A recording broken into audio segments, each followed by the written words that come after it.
ரொம்பவும் மகிழ்ச்சியாக வந்துக்கிட்டு இருந்தார். என்ன விஷயம்னு விசாரித்தேன். நான் தோற்று போயிட்டேன், அதுதான் மனசுக்கு மகிழ்ச்சியாக இருக்குது அப்படின்னார். எனக்கு இது ரொம்ப ஆச்சரியமாக போச்சு. இந்த உலகத்தில் தோற்று போகிறவங்க யாரும் மகிழ்ச்சியாக இருக்கிறதில்ல. அப்படி இருக்கிறப்ப இவர் இப்படி சொல்கிறாரே, எங்கே தோற்று போனீங்கன்னு கேட்டேன். அதுக்கப்புறம் தான் அவர் விவரமாக சொன்னார். என்னோட 5 வயசு குழந்தையோடு நான் விளையாடிக்கிட்டு இருந்தேன். அந்த விளையாட்டில் என் குழந்தை ஜெயிச்சு விட்டுது, நான் தோற்று போயிட்டேன் அப்படின்னார் ரொம்ப உற்சாகமாக. நான் யோசித்து பார்த்தேன். அதாவது நாம் சின்ன குழந்தையாக இருக்கிறப்போ எந்த விளையாட்டில் கலந்துக்கிட்டாலும் அதில் நாம் தான் ஜெயிக்கணும்னு ஒரு வெறி நமக்குள்ளே இருக்கும். நம்மளை எதிர்த்து விளையாடுறவர் நல்லவரா கெட்டவரா, பெரியவரா சின்னவரா அப்படிங்கிறதெல்லாம் முக்கியம் கிடையாது. அவர் தோற்று போகணும், நாம் ஜெயிக்கணும், அதுதான் முக்கியம். எதிரியை சந்தோஷப்படுத்த விளையாடுகிற கலை அப்போ நமக்கு தெரியறதில்ல. வாழ்க்கையில் ஒரு பக்குவம் வந்ததுக்கு அப்புறம் வெற்றி பெறணுங்கிற மன அழுத்தம் போயிடுது. போட்டியில் ஜெயிக்கணுங்கிறத விட குழந்தையை சந்தோஷப்படுத்தணுங்கிறது முக்கியமாக போச்சு. ஜெயிக்கணுங்கிற வெறி ஓடி போட்டுது. ஒரு குழந்தையாக இருந்தப்போ நம்ம வளர்ச்சிக்கு உதவிய வெறி பெரியவனானதுக்கு பிறகு நமக்கு எதிரியாக மாறுது. அதை சரியான சமயத்தில் நாம் புரிஞ்சுக்கிட்டோம்னா போதும், நாம் பொழைச்சிக்கலாம். ஒவ்வொரு மனுஷனுமே வாழ்க்கையோட அடுத்த கட்ட வளர்ச்சியில் அடி எடுத்து வைக்கிற நேரத்தில் தன்கிட்ட இருந்து ஏதோ ஒரு குணத்தை அல்லது தன் குணம் இருந்த ஏதோ ஒரு உறவை நாம் இழக்கத்தான் வேண்டியிருக்குது. ஒரு கட்டம் வரைக்கும் உதவியாக இருந்த குணம் அடுத்த கட்டத்துக்கு தடையாக கூட மாறிடலாம். இந்த பரிமாண மாற்றத்துக்கு உள்ளாகிற ஒவ்வொருத்தரும் பிரத்யட்சமாக இதை உணர்றாங்க. ஆனால் பல பேர் எப்படின்னா பழசை திறந்துவிட்டு புதிய கொள்கைகளை உருவாக்கிக்கிறதுக்கு இஷ்டம் இல்லாமல் இருந்துடுறாங்க, அல்லது அப்படி செய்ய முடியாமல் தவிக்கிறாங்க. இதையெல்லாம் மீறி அந்த பழசை திறந்துட்டா அதை இழந்ததால் உண்டாகிற மன அழுத்தம் சில காலத்துக்கு வருத்திக்கிட்டு தான் இருக்கும், வேறு வழி இல்லை.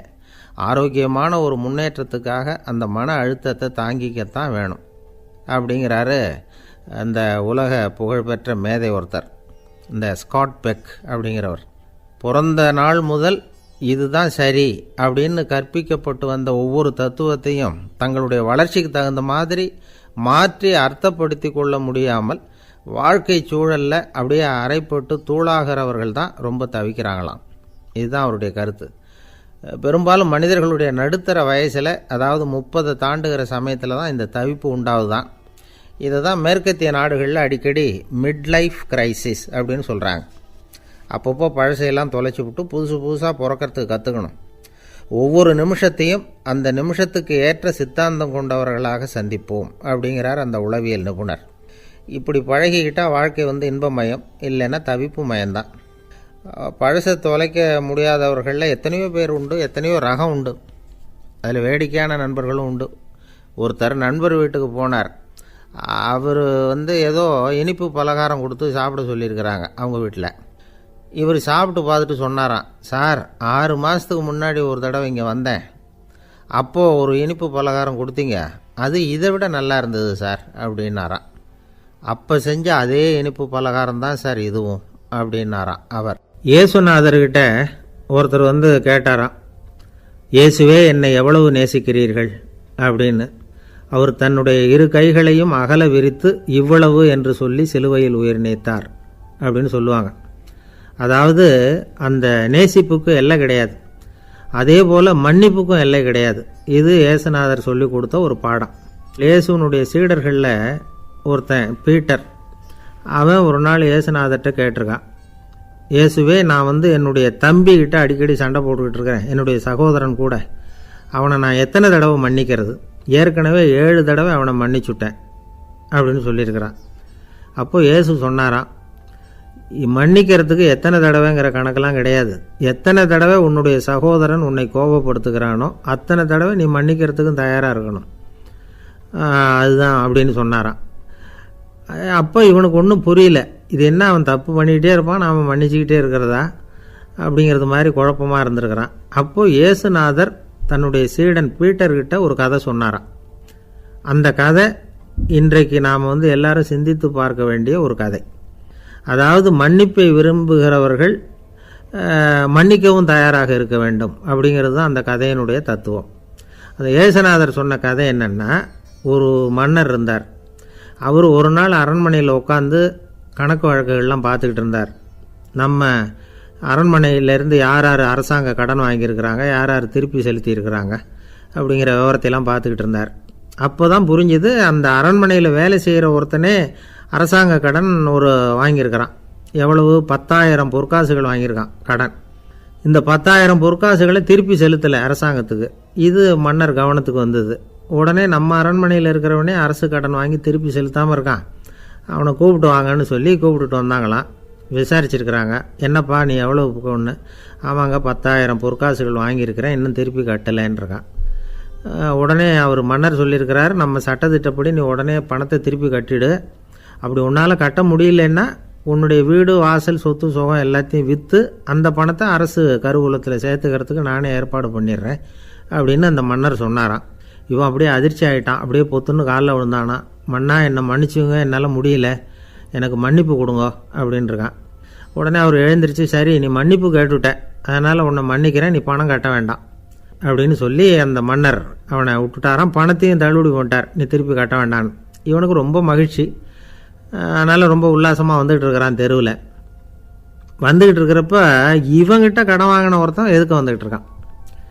அவன் இவங்கிட்ட ஒரு 100 பொற்காசுகள் கடன் வாங்கியிருக்கான். அவன் வந்தான், இவன் போய் அவன் சாட்டையாக பிடிச்சிக்கிட்டான், நீ எப்படா என் கடனை திருப்பி கொடுக்க போகிறேன்னு. அவன் இப்போ முடியல, கொஞ்சம் பொறுத்துக்கா, அப்புறம் தாரேன் இருக்கான். அதெல்லாம் முடியாது, நீ கொடுத்து தான் ஆகணும் அப்படின்னு இவன் புடிவமாக சொல்கிறான். இப்போ நிலைமையை பாருங்கள், இவன் ஏற்கனவே 10,000 பொற்காசுகள் அரசாங்கத்தில் கடன் வாங்கினா அதுக்கு மன்னிச்சு விட்டுட்டார் இவனை. ஆனால் இவன் இன்னொருத்தனை மன்னிக்கிறதுக்கு தயாராக இல்லை. இவங்கிட்ட கடன் வாங்கின இன்னொருத்தன் 10 பொற்காசுகள், அவனை மன்னிக்க தயாராக இல்லை. அவனை கொண்டு போய் நீதிமன்றத்தில் கொண்டு போய் நிறுத்தி தண்டனை வாங்கி கொடுத்துட்டான். நீதிபதி என்ன சொன்னார், அந்த இவன் வாங்கின பொற்காசுகளை திருப்பி கட்டுற வரைக்கும் ஜெயிலில் இருக்கணுங்கிறது தீர்ப்பு. ஆனால் உடனே அரசர் காதில் விழுந்தது. சொல்லிட்டாங்க, உங்ககிட்ட மன்னிப்பு வாங்கிட்டு போனானே ஒருத்தன், அவன் இன்னொருத்தனை மன்னிக்கிறதுக்கு தயாராக இல்லை, அவனை கொண்டு போய் ஜெயிலில் அடைச்சிட்டான் அப்படின்னு. உடனே மன்னர் பார்த்தார், இவனை மறுபடியும் கூப்பிட்டு வர சொன்னார். தபாரப்பா, நான் உன்னை மன்னிச்சு விட்டேன், ஆனால் நீ இன்னொருத்தனை மன்னிக்கிறதுக்கு தயாராக இல்லை, அதனால் என்னுடைய தீர்ப்பையும் மாற்றுறேன், நீயும் அரசு கடன் தீர்ற வரைக்கும் ஜெயிலில் தான் இருக்கணும் அப்படின்னு சொல்லி ஜெயிலுக்கு அனுப்பிச்சிட்டாரான். இப்படி ஒரு கதையை இயேசுநாதர் தன்னுடைய சீடருக்கு சொன்னதாக ஒரு வரலாறு. அது என்ன, அதிலேருந்து நாம் புரிந்து கொள்ள வேண்டியதுன்னா, நாம் மன்னிக்கப்படணும்னு நாம் விரும்புகிறோம்னா நாம் இன்னொருத்தரை மன்னிக்கிறதுக்கு தயாராக இருக்கணும். அதனால் நாம் இன்னொருத்தரை யாரையும் மன்னிக்க மாட்டோம், ஆனால் என்ன இன்னொருத்தர் மன்னிக்கணும் அப்படிங்கிறது மாதிரி செய்யக்கூடாதுன்னு சொல்லுவாங்க.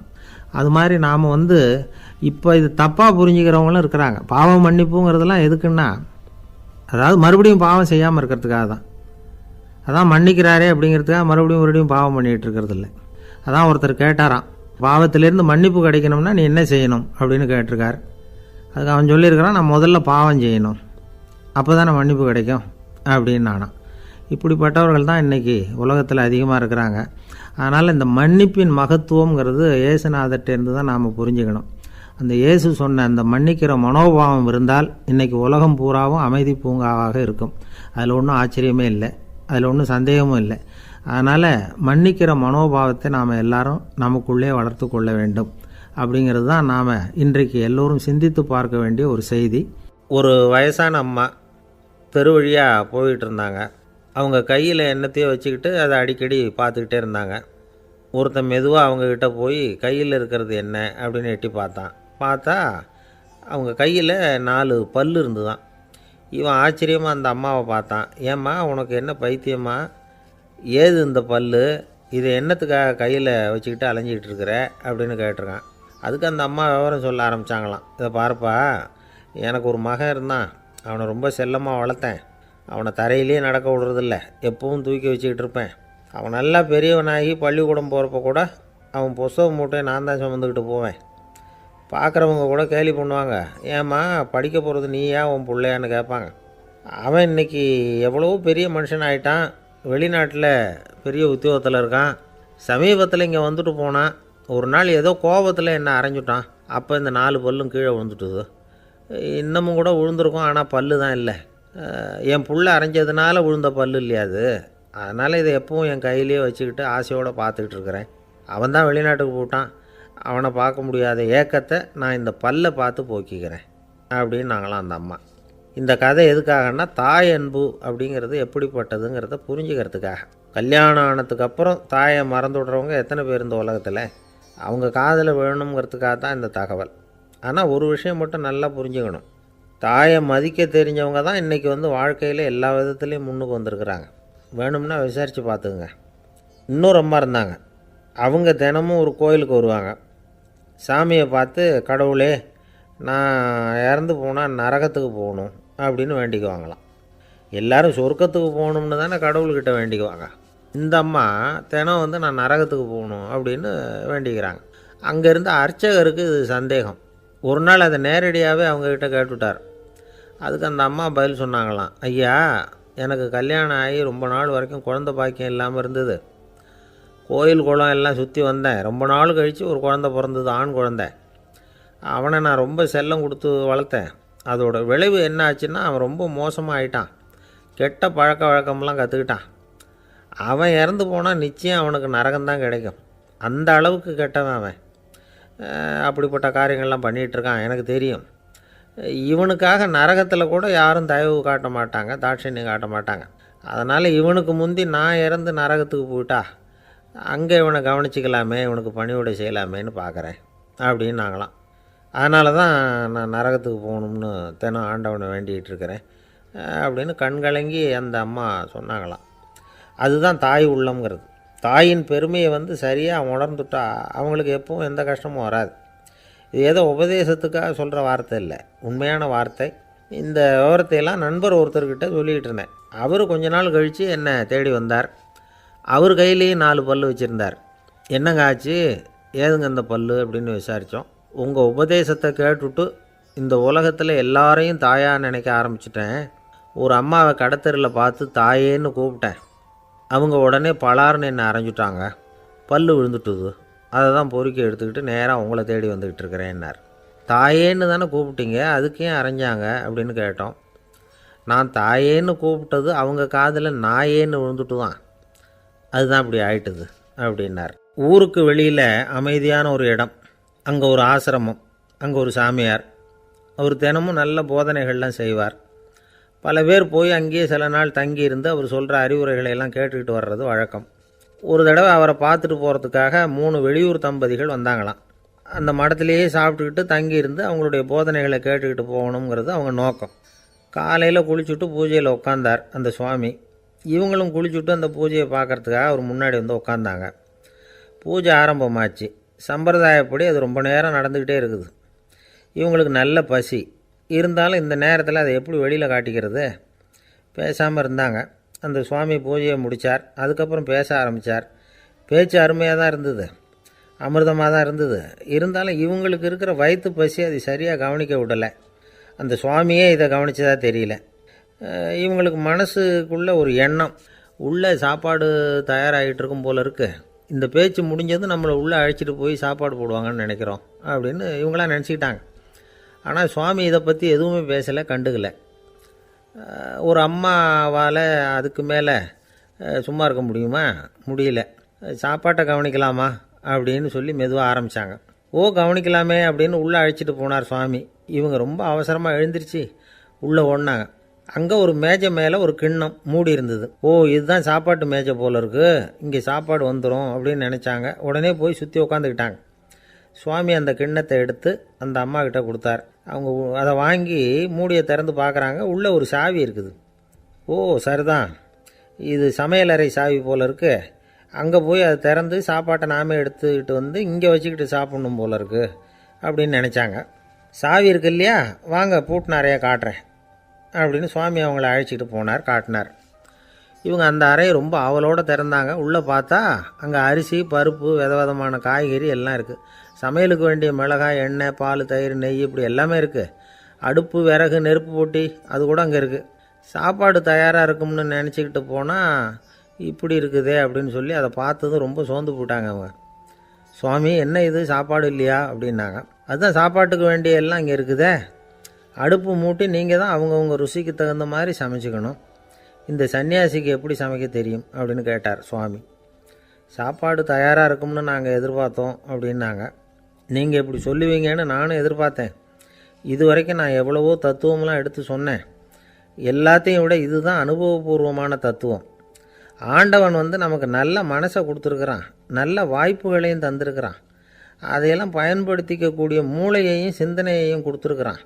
அதனால் அடுப்பை தான் நீங்கள் மூட்டணும், அடுப்பை வந்து நீங்கள் தான் மூட்டணும், உங்களுக்கு உகந்ததை நீங்கள் தான் சமைச்சு ருசித்து அனுபவிக்கணும். ஆண்டவனே அதை செஞ்சிகிட்டு இருக்க மாட்டான் அப்படின்னாராம் அந்த சுவாமி. நம்முடைய வாழ்க்கையில் பல நல்ல பலன்களை பெறுறதுக்கு நாம் தான் முயற்சி பண்ணணும். அதுக்குரிய சூழ்நிலையை தான் ஆண்டவன் கொடுப்பானே தவிர அதை விளக்கிறதுக்காக தான் அந்த சுவாமி அப்படி செஞ்சு காட்டியிருக்கிறார். இது ஒரு பெரியவர் இப்படி ஒரு விளக்கம் கொடுத்தார். அதுக்கப்புறம் அந்த 3 தம்பதிகளும் தெளிவடைஞ்சுட்டாங்களாம். நாம் தெளிவடைகிறது எப்போங்கிறது தான் தெரியல அப்படின்னு பல பேர் இதை கேட்டுட்டு சொல்லிகிட்டு இருக்கிறாங்க. இந்த கதையை நம்முடைய நண்பர் ஒருத்தர்கிட்ட சொன்னேன். அந்த நண்பர் ரொம்ப சந்தோஷப்பட்டார். நீங்கள் சொல்கிறது கரெக்டு சார், ஆனால் நான் அதை விட ஒரு படி மேலே சார். எனக்கெல்லாம் அரிசி பருப்பு இருக்கிற ரூம் எதுன்னு கையை காட்டிட்டா போதும், உடனே கிண்ணத்துலேருந்து சாவியை எடுத்து கொடுக்கணுங்கிற அவசியம்லாம் இல்லை எனக்கு.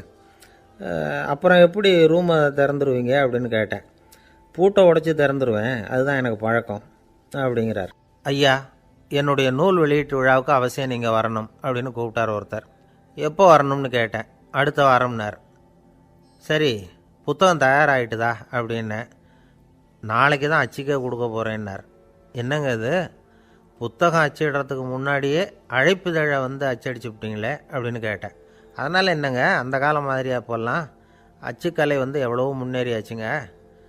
லைனோ type, monotype, photo type, laser, இப்படி என்னென்னமோ வந்தாச்சு. இன்றைக்கி கொடுத்தா நாளைக்கே புத்தகம் தயார் அப்படின்னார். இப்படி இந்த அளவுக்கு முன்னேறி இருக்கிற இந்த அச்சுக்கலை ஆரம்பத்தில் எப்படி இருந்தது தெரியுமா? அந்த காலத்தில் காகிதம்னா என்னென்னே தெரியாது, அப்படி ஒன்று கண்டுபிடிக்கப்படவே இல்லை. அப்போல்லாம் எதையாவது ஒன்று எழுதணும்னா அதுக்கு ஆட்டு தோலை தான் பயன்படுத்தி இருக்கிறாங்க. கண்ணுக்குட்டி தோல் கூட அதுக்கு உபயோகப்பட்டு தான். ஐரோப்பாவில் இருந்த பாதிரியார்கள் தோலில் எழுதப்பட்ட புத்தகத்தை தயாரிக்கிறதுல ரொம்ப கெட்டிக்காரங்களாம். எகிப்து, அப்புறம் மத்திய தரைக்கடல் ஓரத்தில் உள்ள நாடுகள், இங்கெல்லாம் தோல் தான் எழுதுபொருளாக பயன்பட்டு வந்திருக்குது. ஆனால் நம்ம நாட்டில் ஓலைச்சுவடிகளை எழுத்துக்கு பயன்படுத்தி இருக்கிறாங்க. எழுதுறதுக்கு தோலை பயன்படுத்தினவங்க பிறகு பேப்பரைஸ் அப்படிங்கிற கோரை புல்லை வந்து அதுக்கு பயன்படுத்தினாங்களாம். இதெல்லாம் அப்படி கொஞ்சம் கொஞ்சமாக கண்டுபிடிச்சிட்டு வந்திருக்கிறாங்க. அந்த புல்லை வந்து கச்சிதமாக நறுக்க வேண்டியது, நல்லா பதப்படுத்த வேண்டியது, அதுக்கப்புறம் அதில் எழுத வேண்டியது, அவ்வளவுதான். பேப்பருங்கிற சொல்லே இந்த பேப்பைரஸ் அப்படிங்கிறதுலேருந்து வந்தது தான். அதுக்கப்புறம் தான் காகிதம் வந்தது. இதை முதல்ல சீன நாட்டில் தான் கண்டுபிடிச்சாங்க. அது வந்த பிறகு அச்சு எந்திரம் கண்டுபிடிக்க வேண்டிய அவசியம் ஏற்பட்டது. அதை கண்டுபிடிச்சவர் ஜெர்மானிய அறிவியல் அறிஞர் ஜான் கூட்டன்பர்க். அச்சுக்கலைக்கு அடித்தளம் அமைச்சவர் அவர் தான். ஜெர்மனியில் மெயின்ஸ் அப்படிங்கிற ஊரில் 1399 பிறந்தார். அவரோட மாமன் ஒருத்தர் உலோக வேலையில் வல்லவர். அவர்கிட்ட இந்த வேலையை கற்றுக்கிட்டார். அதோட வைர கற்களை வந்து பட்டை தீட்டுறதுலேயும் ரொம்ப தேர்ச்சி பெற்றிருந்தார். இளம் வயசுலேயே சும்மா இருக்க மாட்டாராம், எதை செஞ்சாலும் அதை திறமையாக செய்வாராம். அவர் தான் முதல்ல மர அச்சு எழுத்துக்களை உருவாக்கினார். அது மேலே மை தடவி பிரதிகள் எடுத்தார். அதுக்கப்புறம் உலோக எழுத்துக்கள், முதல்ல காரியம், அப்புறம் இரும்பு, அப்புறம் கலப்பு உலோகம், பிறகு அச்சடிக்கிறதுக்கு எந்திரம் ஒன்றையும் உருவாக்கினார். முதல்ல பைபிள் அச்சடித்தார். 1468 அவர் இறந்து போனார். 16ஆம் நூற்றாண்டில் மேலை நாடுகளிலிருந்து மர எழுத்துக்களை கொண்டுகிட்டு வந்து தமிழ்நாட்டில் கிறிஸ்துவ நூல்களை அச்சிட்டாங்க. அப்போல்லாம் வந்து அச்சகங்கள் வந்து போதிய அளவுக்கு இங்கே இல்லை. அதுக்கு என்ன காரணம்னா, இந்தியர்கள் வந்து அச்சகங்களை நடத்தக்கூடாது அப்படின்னு சட்டம். 1835 வரைக்கும் அந்த சட்டம் வந்து நடைமுறையில் இருந்தது. இந்த நிலைமையில் அங்கேயும் இங்கேயுமா 1-2 அச்சகங்கள் ஆரம்பமாச்சு. 1713 தரங்கம்பாடியில் லூத்தரன் மிஷன் அச்சகம், அதே ஆண்டில் சென்னையில் எஸ்பிசிகே அச்சகம், இது ரெண்டும் தான் இந்தியாவில் முதல்ல தொடங்கப்பட்ட அச்சகங்கள். ஆட்டுத்தோல்லையும் ஓலைச்சுவடியிலையும் எழுதப்பட்ட எழுத்துக்கள் இன்றைக்கி எங்கேயோ போயிடுது. ஆனால் நம்ம ஊரில் எழுத்தாளர்கள் நிலைமை தான் ஒன்றும் சொல்லிக்கிறது மாதிரி இல்லை. நம்ம ஆள் ஒருத்தர் சொன்னார், சார், நான் சொந்தத்தில் ஒரு அச்சாபீஸ் வச்சுருந்தேன், இப்போவும் வச்சுருக்கிறேன். அதனால் என்னுடைய படைப்புகளை புத்தகமாக வெளியிடுறதில் எனக்கு ஒன்றும் கஷ்டம் இல்லை. வருஷத்துக்கு ஒரு புத்தகம் எழுதி வெளியிட்டுருவேன். 15 வருஷமாக இலக்கிய உலகத்துக்கு இப்படி சேவை செஞ்சுக்கிட்டு வர்றேன். ஆனால் இந்த வருஷம்தான் வாசகர்கள் வந்து எனக்கு பாராட்டு விழா நடத்தியிருக்கிறாங்க அப்படின்னார். இந்த வருஷம் அப்படி என்ன விசேஷம் அப்படின்னு கேட்டோம். இந்த வருஷம்தான் நான் எந்த புத்தகம் எழுதி வெளியிடாமல் இருந்தேன். அதுக்காகத்தான் எனக்கு இந்த பாராட்டு விழா அப்படின்னார். ஒரு நண்பர் இருக்கார். எப்போ பார்த்தாலும் கையில் ஒரு புத்தகம் இருக்கும். புத்தகம் இல்லாமல் எங்கேயும் புறப்பட மாட்டார். எதுக்காக இப்படி எடுத்துகிட்டு போகிறீங்க அப்படின்னு கேட்டால், எனக்கு இது ஒரு நல்ல நண்பன் மாதிரி. இந்த காலத்தில் எங்கே போனாலும் காத்திருக்க வேண்டியிருக்கு. அது மாதிரி சமயத்தில் நான் நண்பன் கூட பேசிக்கிட்டு இருப்பேன் அப்படிம்பாரான். ஒருத்தர் ஒரு பெரிய அரச பதவியில் இருந்தார். அவர் பதவியிலேருந்து இறங்க வேண்டிய சூழ்நிலை. அரசு கொடுத்துருந்த வீட்டை விட்டுட்டு வெளியில் வர்றார். வரும்பொழுது 2 கையிலையும் 2 பெட்டியை எடுத்துகிட்டு வந்தாராம். சார், உங்களுடைய உடைமைகள் அப்படின்னு கேட்குறாங்க அங்கே இருந்த ஊழியர்கள். இவர் தன்னுடைய கையில் இருக்கிற பெட்டியை காட்டி, இதுதான் என்னுடைய சொத்து அப்படின்னாராம். ஒரு பெட்டியில் அவருடைய உடைகள், இன்னொரு பெட்டியில் அவர் விரும்பி படிக்கிற புத்தகங்கள். அவ்வளோதான். இதுதான் இருந்துதான். புத்தகம் படிக்கிறது மனசுக்கு நல்லதுங்கிறது நமக்கு தெரியும். புத்தக வாசிப்பு உடம்புக்கும் நல்லதுங்கிறாங்க. அது நமக்கு ஆச்சரியமாக தான் இருக்குது.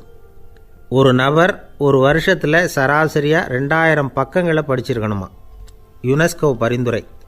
ஆனால் நம்ம நாட்டில் நாம் சராசரியாக படிக்கிறது 32 பக்கங்கள். அவ்வளவுதான். இவ்வளவுக்கு நம்ம நாட்டில் 6000த்துக்கும் மேற்பட்ட நாளேடுகள், 2000த்துக்கும் மேற்பட்ட இதழ்கள், மலர்கள், இவ்வளவு இருந்தும் சரியாக வரல. இந்த உலகத்தில் முதல் நூலகம் எங்கே எப்போ ஆரம்பமாச்சு தெரியுமா? கிமு 2500ஆம் ஆண்டில் அது ஆரம்பமாயிருக்குது. பாபிலோனியாவில் அமில் அணு அப்படிங்கிற அரசன் தான் நூலகத்தை உருவாக்கி இருக்கிறான். அப்போல்லாம் தாள் கிடையாது, களிமண் தான். களிமண் பலகைகளில் எழுதி அது தொகுத்து அப்படியே நூலாக்கி அதை நூலகத்தில் வச்சுருப்பாங்களாம். அரசருடைய நூலகத்தில் 1000த்துக்கும் மேற்பட்ட நூல்கள் இருந்ததாக வரலாற்று குறிப்பு இருக்குது. அது மட்டும் இல்லை, அந்த நூலகத்தில் பொருள் வாரியாக, அதாவது சப்ஜெக்ட் வாரியாக புத்தகங்களை வகைப்படுத்தி வச்சுருந்தாங்களாம். அதில் மிச்சம் இருந்த ஒரு 25 களிமண் பலகை புத்தகங்கள் இன்றைக்கும் பிரிட்டிஷ் அருங்காட்சியகத்தில் இருக்குதான். அச்சு தாள் இதெல்லாம் ஏற்பட்டதுக்கப்புறம் அமைக்கப்பட்டது தான் பிரான்சில் இருக்கக்கூடிய பாரிஸ் நூலகம். 1480 பிரெஞ்சு மன்னர் 11ஆம் லூயி இந்த நூலகத்தை அமைச்சாராம். ஆனால் அப்போல்லாம் அரசர்கள் மட்டும்தான் நூலகத்தை பயன்படுத்த முடியுமா. அதுக்கப்புறம் 17ஆம் நூற்றாண்டில் இந்த முறை மாறி பொதுமக்கள் அங்கே போகலாம், படிக்கலாம் அப்படிங்கிற நிலைமை வந்துதான். போட்லியன் நூலகம் அப்படின்னு அதுக்கு பேர், பாரிஸ் நகரத்தில் இருக்குது. அங்கே தான் நூல்களின் பட்டியல் தயாரிப்பு பணி ஆரம்பமாச்சு. கல்வி வளர்ச்சியையும் நூலகத்தையும் இணைச்சவர் நெப்போலியன் போனபார்ட். முன்பணம் செலுத்தி புத்தகத்தை படிக்கிற முறையையும் அவர் தான் கொண்டுட்டு வந்தாராம்.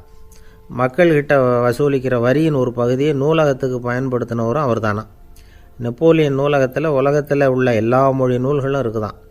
அங்கே ஒரு தமிழ் நூலும் இருந்திருக்குது. அது என்னென்னா கம்பராமாயணம். சோவியத் யூனியனுக்கு படையெடுத்து போனப்போ அங்கேருந்து லட்சக்கணக்கான புத்தகங்களை இந்த பனிச்சறுக்கு வாகனங்கள் இருக்குல்ல, அதில் கொண்டுகிட்டு வந்ததாக வரலாறு. அடுத்தபடியாக குறிப்பிட்டு சொல்லத்தக்க நூலகம் எதுன்னா பிரிட்டிஷ் நூலகம். மிக பழைய கையெழுத்து பிரதியெல்லாம் கூட அங்கே இருக்குது. 1753 ஆரம்பமாச்சு. அதில் உள்ள நூல்களை வரிசையாக அடுக்கினா 180 கிலோமீட்டர் நீளத்துக்கு வருமா. மிகப்பெரிய நூலகம் அமெரிக்க தலைநகர் வாஷிங்டனில் இருக்குதான். இந்தியாவை பொறுத்த வரைக்கும் பெரிய பழைய நூலகம் எதுன்னா கல்கத்தா நூலகம். எல்லா இந்திய மொழி நூல்களும் இங்கே உண்டு. மகாகவி பாரதியார் நடத்தின இந்தியாங்கிற இதழின் எல்லா பிரதிகளும் அங்கே பாதுகாப்பாக இருக்குது. படிக்கும் பழக்கம் இங்கே வளர வேண்டியிருக்குது. ஒருத்தர்கிட்ட ஒரு புஸ்தகத்தை கொடுத்து விமர்சனம் எழுத சொல்லியிருந்தாங்க. கொஞ்ச நாள் கழித்து அவரை போய் பார்த்து, என்னங்க புஸ்தகத்தை படித்து பார்த்தீங்களா அப்படின்னு கேட்டாங்களாம். இதுக்கு அவர் சொல்லியிருக்கிறார், இன்னும் நான் படித்து பார்க்கலிங்க, இப்போ தானே விமர்சனமே எழுதி முடிச்சிருக்கிறேன், இனிமே தான் படிக்கணும் அப்படின்னாராம். ஒருத்தர் அவசரமாக போய்கிட்டு இருந்தார். எங்கே போய்கிட்டு இருக்கீங்க அப்படின்னு கேட்டார் ஒரு பெரியவர். கடைக்கு போகிறேன் சார், சாமான் வாங்கிறதுக்கு அப்படின்னார். அங்கே போகிறதுக்கு முன்னாடி தெரிஞ்சிக்க வேண்டியதெல்லாம் தெரிஞ்சுக்கிட்டீங்களா அப்படின்னு கேட்டார் பெரியவர். கடைக்கு போய் காசை கொடுத்து ஒரு பொருளை வாங்கிட்டு வரப்போகிறோம், இதில் தெரிஞ்சிக்க வேண்டியது என்ன இருக்குது அப்படின்னார் அலட்சியமாக. இப்போ அந்த பெரியவர் பேச ஆரம்பித்தார். இந்த உலகத்தில் எந்த ஒரு செயலில் இறங்குறப்போவும் நாம் நல்லா ஆலோசனை பண்ண வேண்டிய விஷயம் 5 அப்படின்னார். உதாரணமாக, ஒருத்தன் கடைக்கு போய் ஏதோ ஒரு பொருளை வாங்கிட்டு வர போகிறான்னு வச்சுக்கங்களேன். அப்போ கூட அவன் 5 விஷயங்களை பற்றி தெரிஞ்சுக்க வேண்டியிருக்குது அப்படிங்கிறார் அவர். முதல்ல அந்த பொருள் எப்படிப்பட்டது அப்படிங்கிறத தெரிஞ்சுக்கணும். ரெண்டாவதாக தன்னை பற்றியும் தெரிஞ்சுக்கணும். அப்போ தான் அந்த பொருள் தனக்கு தேவையா இல்லையா அப்படிங்கிறத புரிஞ்சுக்க முடியும். மூணாவதாக தெரிஞ்சுக்க வேண்டியது ஒன்று இருக்குது. அது என்னென்னா, அந்த பொருளை அடையிறதுக்கு வழி என்ன அப்படிங்கிறத தெரிஞ்சுக்கணும். அதாவது எவ்வளவு பணம் கொடுத்தா அது கிடைக்கும், இது மாதிரியான விஷயங்கள். நாலாவதாக அந்த பொருளை அடையிறது மூலமாக நாம் அடையக்கூடிய பயன் என்ன அப்படிங்கிறதையும் உணரணும். அஞ்சாவது, அந்த பொருளை அடையிறதுல இருக்கக்கூடிய தடை எது அப்படிங்கிறதையும் நாம் தெரிஞ்சுக்கணும். பெரியவர் பேசுகிறது ஏதோ தத்துவம் மாதிரி தெரியுது இல்லையா? தத்துவம்தான். அதாவது இப்படி உலகியல் வாழ்க்கையில் சின்ன சின்ன விஷயங்கள்லேயே நாம் 5 விஷயங்களை தெரிஞ்சுக்க வேண்டியிருக்குது. அது ரொம்ப அவசியமாக இருக்குது. பேரின்ப நிலைன்னு சொல்கிறாங்கள்ல, அது மாதிரி பெரிய சமாச்சாரங்கள்லேயும் இந்த 5 விஷயங்களை நாம் தெரிஞ்சுக்க வேண்டியிருக்குது. அதுக்கு பேர் என்னன்னா அர்த்த பஞ்சகம். வைணவ சமயத்தில் அர்த்த பஞ்சகம்ங்கிறது ரொம்ப பெரிய விஷயம். கடைக்கு போகிறது மாதிரி கடவுளை பார்க்க போகிறப்பவும் நாம் 5 விஷயங்களை தெரிஞ்சுக்கணுமா. முதல்ல பரம்பொருள் அப்படிங்கிறது என்ன, அதோட தன்மைகள் என்ன, இதை தெரிஞ்சுக்கணும். இதுக்கு பேர் என்னென்னா பரமாத்ம ஸ்வரூபம் அப்படின்னு பேர். ரெண்டாவது, நாம் யார், நம்மோட தன்மை என்ன அப்படிங்கிறத தெரிஞ்சுக்கணும்.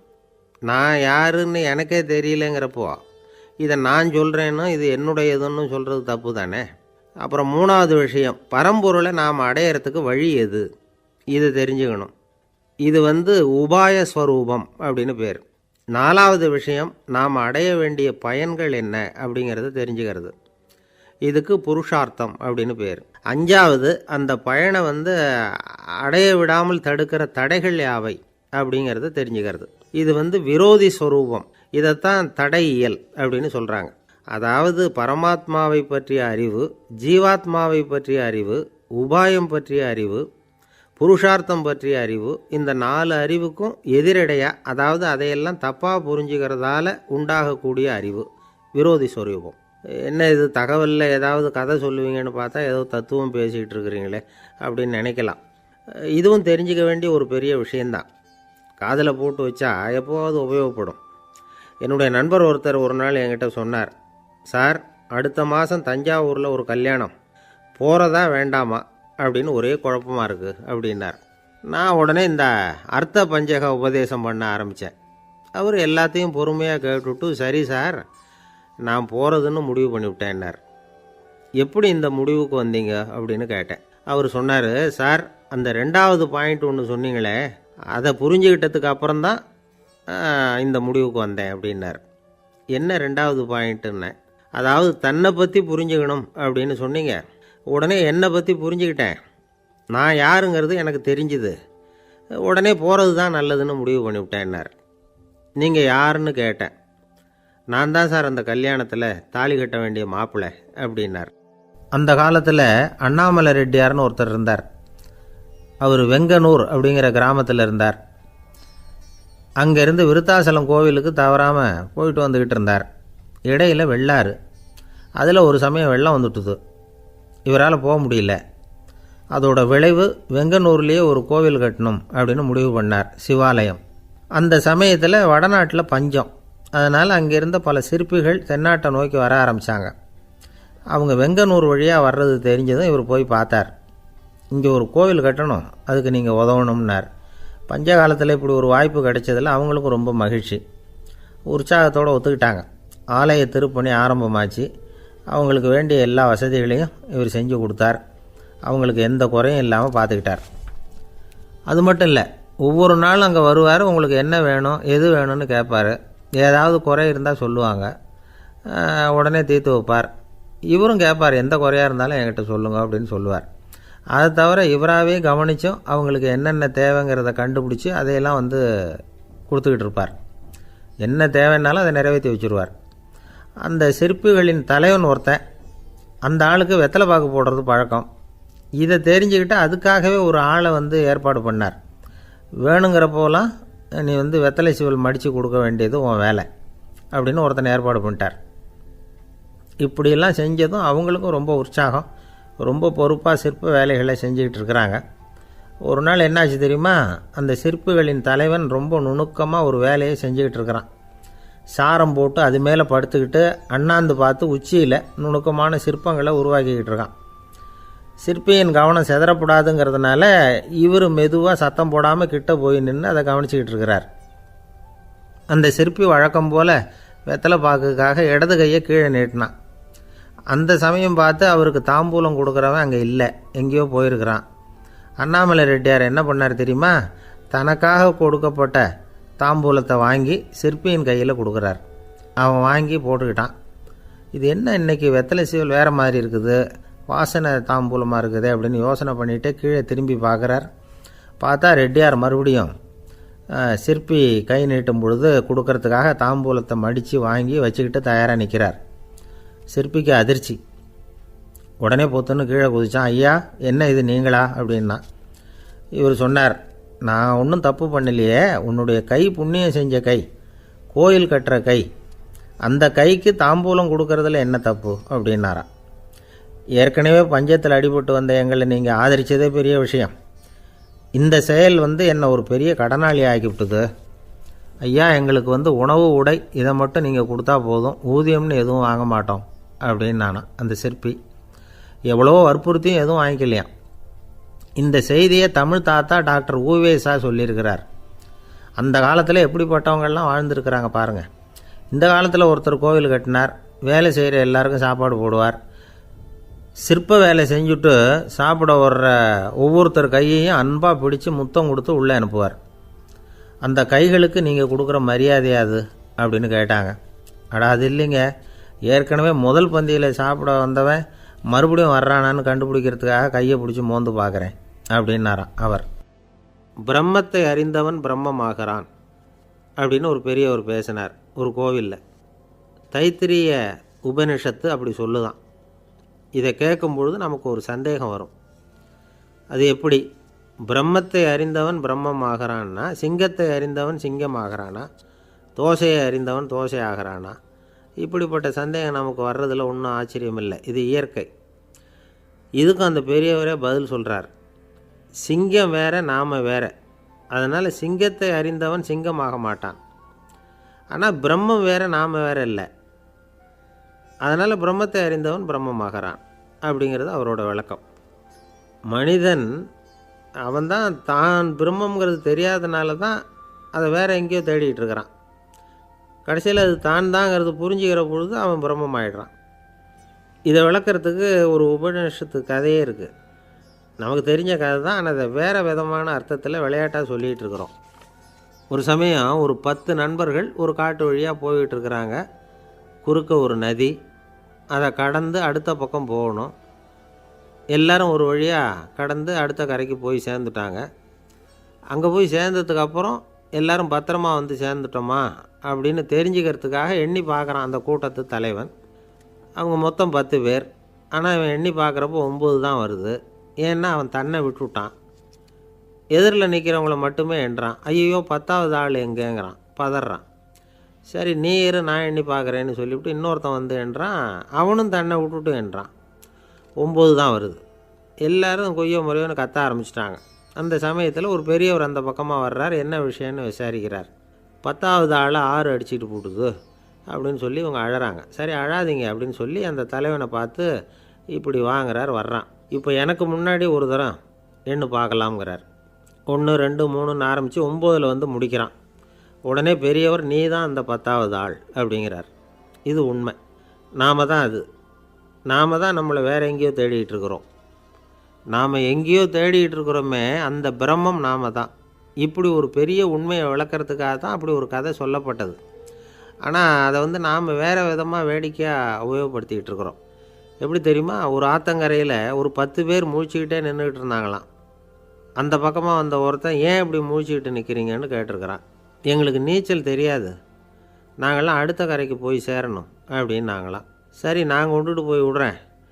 எல்லாரும் அக்கறைக்கு போய் சேர்ந்த உடனே ஆளுக்கு ₹1 வீதமாக மொத்தம் ₹10 எனக்கு கொடுக்கணும் அப்படின்ட்டுருக்கான் இவன். சரின்னு ஒத்துக்கிட்டாங்க. இவன் ஒவ்வொருத்தராக கையை பிடிச்சி மெதுவாக ஆற்றுல இறக்கி அழைச்சிட்டு போயிட்டான்.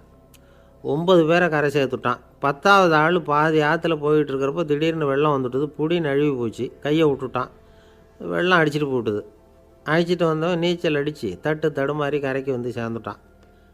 கரையில் இருந்தவங்களுக்கு இந்த விஷயம் தெரியாது. இருந்தாலும் இவன் உடம்பு பூரா நனைஞ்சி கொஞ்சம் அதிகமாகவும் மூச்சு வாங்க நின்றுக்கிட்டு இருந்தானா, ஏங்க ஏன் இப்படி மூச்சு வாங்குது, என்ன விஷயம் அப்படின்னு கேட்டாங்களாம். அதுக்கு இவன் கொஞ்சமாக அலட்டிக்காமல் சொன்னானான், வேறு ஒன்றும் இல்லை, நீங்கள் கொடுக்க வேண்டிய 10 ரூபாயில் 1 ரூபா குறைஞ்சி போச்சு, அவ்வளவுதான் அப்படின்னானான். ஒரு ஆள் ராமகிருஷ்ணரை தேடி வந்தான். அவன் கையில் 1000 பொற்காசுகள் வச்சுருந்தான். அதை அவர்கிட்ட கொடுத்து இதை ஏற்றுக்கணும் அப்படின்னு ரொம்ப பணிவாக கேட்டுக்கிட்டான்.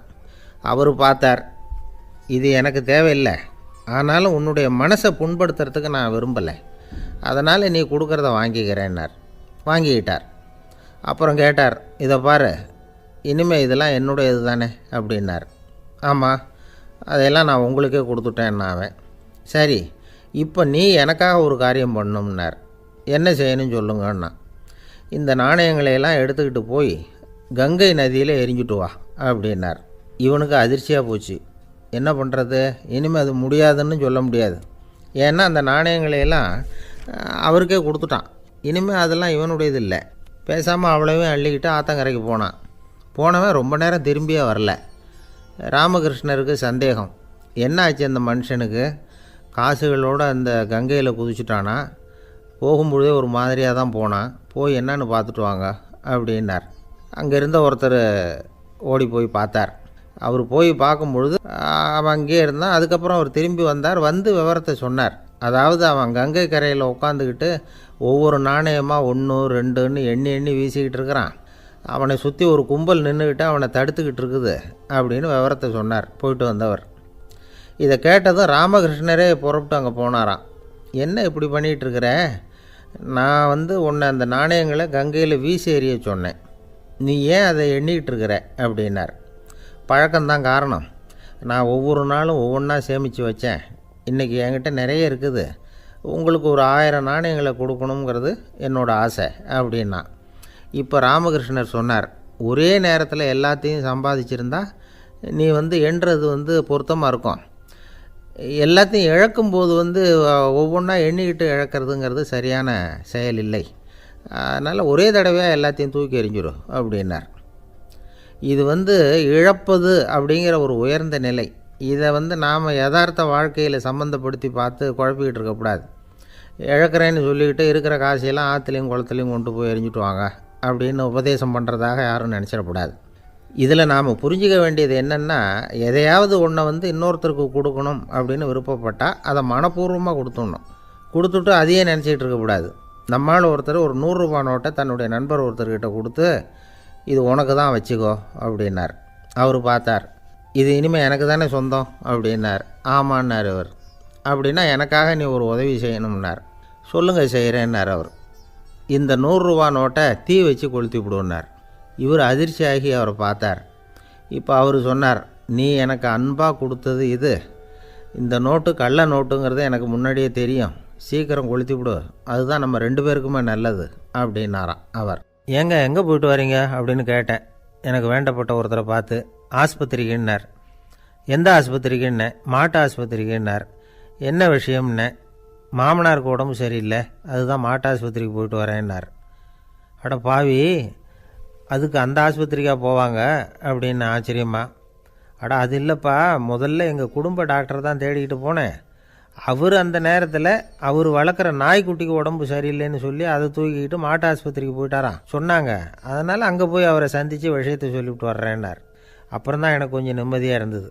பொதுவாக நமக்கு தெரிஞ்ச வரையில் டாக்டர்கள் 2 வகை. நமக்கு வைத்தியம் பண்ணுற டாக்டர்கள் ஒரு வகை, நம்மக்கிட்ட இருக்கிற ஆடு மாடு கோழிக்கு வைத்தியம் பண்ணுற டாக்டர்கள் ஒரு வகை. இப்போ தான் எனக்கு தெரியும் இன்னொரு வகையான டாக்டர்களும் உண்டுங்கிறது. அது யாருன்னா, பூச்சிகளுக்கு வைத்தியம் பண்ணுற டாக்டர்கள், அதாவது பூச்சி டாக்டர்கள். வெளிநாடுகளில் அப்படிலாம் கூட சில பேர் இருக்கிறாங்க. பிரிட்டனில் யார்க்ஷயர் வட்டாரத்தில் ராதர்ஹாம் அப்படின்னு ஒரு ஊர், அங்கே ஒரு விலங்கியல் மருத்துவர் பேர் டாக்டர் லான்ஸ் ஜெப்சன். அவர் ஆஸ்பத்திரி வாசலில் பார்த்தீங்கன்னா தினமும் நிறைய பேர் நின்றுக்கிட்டு இருப்பாங்க. கையில் கண்ணாடி குடுவை, தகர டப்பா இப்படி ஏதாவது இருக்கும், அதுக்குள்ளே ஏதாவது பூச்சிகள் இருக்கும். அதுக்கு வைத்தியம் பண்ணுறதுக்காக வந்தவங்க தான் அவங்கெல்லாம். சிலந்தி பூச்சி, பல்லி, தேளு, பாம்பு இப்படி ஏதாவது இருக்கும். பொழுதுபோக்காக சில பேர் நாய், பூனை, கிளி, மைனா, புறா இப்படி ஏதாவது வளர்க்குறாங்கல்ல, அது மாதிரி இப்போல்லாம் தேளு, பல்லி, பாம்பு, பூச்சி இதையெல்லாம் வளர்க்க ஆரம்பிச்சிட்டாங்களாம். இது ஒரு புது ஃபேஷன். இப்போ கூண்டுக்குள்ளே டப்பாக்குள்ளே போட்டு வளர்க்குறது, அதுக்கு ஏதாவது நோய் வந்துட்டுதுன்னா வைத்தியம் பண்ணுறதுக்கு டாக்டர்கிட்ட வந்துட வேண்டியது, இப்படி இந்த பழக்கம்லாம் நிறையா வந்துட்டுது. ரத்தம் உறிஞ்சிற அட்டைகள் கூட இவங்ககிட்ட வைத்தியத்துக்கு வருதான். சிலந்திகளில் செங்கால் சிலந்தின்னு ஒரு வகை. மத்திய அமெரிக்க காடுகளில் இது அதிகம். சிலந்திகள்லேயே ரொம்ப விலை உசந்தது இந்த ரகம்தான். கால்களில் சிவப்பு கோடுகள் இருக்கும். இந்த இனம் இப்போ குறைஞ்சிக்கிட்டே வர்றதுனால சர்வதேச விதிகளின்படி இவற்றின் ஏற்றுமதி இறக்குமதிக்கு தடை விதிக்கப்பட்டிருக்குது. அதனால் இதை வளர்க்குறவங்க வீட்டுக்குள்ளேயே இனவிருத்தி மூலமாக பெருக்கி விற்பனை பண்ணிட்டு வராங்களாம். அந்த வகை சிலந்திகள் தான் இப்போ வைத்தியத்துக்கு அதிகமாக வருதான். சரி, இதுக்கெல்லாம் எப்படி வைத்தியம் பண்ணுறாங்க? முதல்ல அதை குளிர்பதன பெட்டியின் வழுவழுப்பான சுவரில் விட்ட உடனே அதெல்லாம் மெதுவாக இறங்கி வரும். அப்போ அதன் நோயை கண்டுபிடிக்கிறது சுலபம். அப்புறம் அதுக்கு கிருமிகளை கொல்லக்கூடிய மருந்துகளையோ வலி நிவாரண மருந்துகளையோ கொடுப்பாங்க. கால் உடஞ்ச சிலந்திகளுக்கு பசையை கொண்டு ஆப்ரேஷன் பண்ணுவாங்க. சில சிலந்திகளுக்கு உடஞ்ச காலை எடுத்துட்டா புதிய கால் வளர்ந்துடும். சிலந்திகளை மனிதர்கள் கையில் எடுக்கிறப்போ அது பயந்து போய் கீழே குதிக்குது. அதனால் கால் உடஞ்சி விடுது, இல்லைன்னா வயிறு சேதமடையுது. அந்த நிலைமையில் வர்ற சிலந்திகளுக்கு மயக்க மருந்து கொடுத்து ஆப்ரேஷன்லாம் கூட பண்ணுறாங்களாம். பார்த்தீங்களா பூச்சிகளுக்கு வந்த வாழ்வே. நம்ம ஊர்லேயும் வீடுகளில் பூச்சிகள் வளர்க்குறது உண்டு. ஒருத்தர் வந்தார், எனக்கு 3000 கரப்பாம்பூச்சி அவசரமாக தேவைப்படுது, எங்கே கிடைக்கும்னு கேட்டார். கரப்பாம்பூச்சியா? அது என்னத்துக்குன்னு கேட்டோம். அது வேறு ஒன்றும் இல்லை, நான் குடியிருக்கிற வாடகை வீட்டை காலி பண்ண போகிறேன். வீட்டு சொந்தக்காரர் என்ன சொல்கிறாருன்னா, இந்த வீட்டுக்கு நான் குடி வந்தப்போ எப்படி இருந்ததோ அதே நிலைமையில் விட்டுட்டு போகணும்னு வீட்டுக்காரர் சொல்லியிருக்கிறார், அதனால தான் கேட்டேன் அப்படின்னார். ஒரு தந்தை தன்னோட பிள்ளைய ரொம்ப தைரியசாலியாக வளர்க்கணும்னு ஆசைப்பட்டார். அதுக்காக அவனை கூப்பிட்டு உட்கார வச்சு இப்படி உபதேசம் பண்ணார். இதை பாருப்பா, நான் உன்னாட்டம் இருக்கிறப்போலாம் எதுக்கும் பயப்பட மாட்டேன், ரொம்ப துணிச்சலாக இருப்பேன். ஒரு நாள் ஒரு அப்பாவி எலியை ஒரு பூனை துரத்திட்டு ஓடிச்சு. நான் உடனே என்ன செஞ்சேன் தெரியுமா? அந்த பூனையை பிடிச்சேன், அது வாலில் ஒரு பட்டாசு சரத்தை கட்டினேன், கொளுத்தி விட்டேன். படபடன்னு வெடிக்க ஆரம்பிச்சுட்டுது. அது துள்ளிக்கிட்டு அங்கேயும் இங்கேயும் ஓடி இருக்கு பாரு ஓட்டம், ரொம்ப தமாஷு அப்படின்னார் அப்பா. இப்படி சொல்லிவிட்டு பையனை பார்த்து, இதை கேட்குறதுக்கு உனக்கும் துணிச்சல் வருதா? நான் என்னுடைய செயலை நீ கேட்குறப்போ உனக்கு துணிச்சல் வருதா அப்படின்னு கேட்டார். வருதுன்னா பையன். எப்படின்னா அப்படிங்கிற விவரத்தையும் சொன்னான் அவன். அதாவது எலியை விரட்டினத்துக்காக பூனை வாலில் பட்டாசு கொளுத்துனீங்க நீங்கள், பூனையை விரட்டினத்துக்காக உங்கள் கழுத்தில் பட்டாசு சரத்தை மாட்டினா என்னென்னு தோணுது எனக்கு அப்படின்னு நான் பையன். பையனோட துணிச்சல் அப்பாவே நடுங்க வச்சுட்டுது. அது சரி, ஒரு அப்பா பிள்ளைக்கு இப்படியா உபதேசம் பண்ணுறது?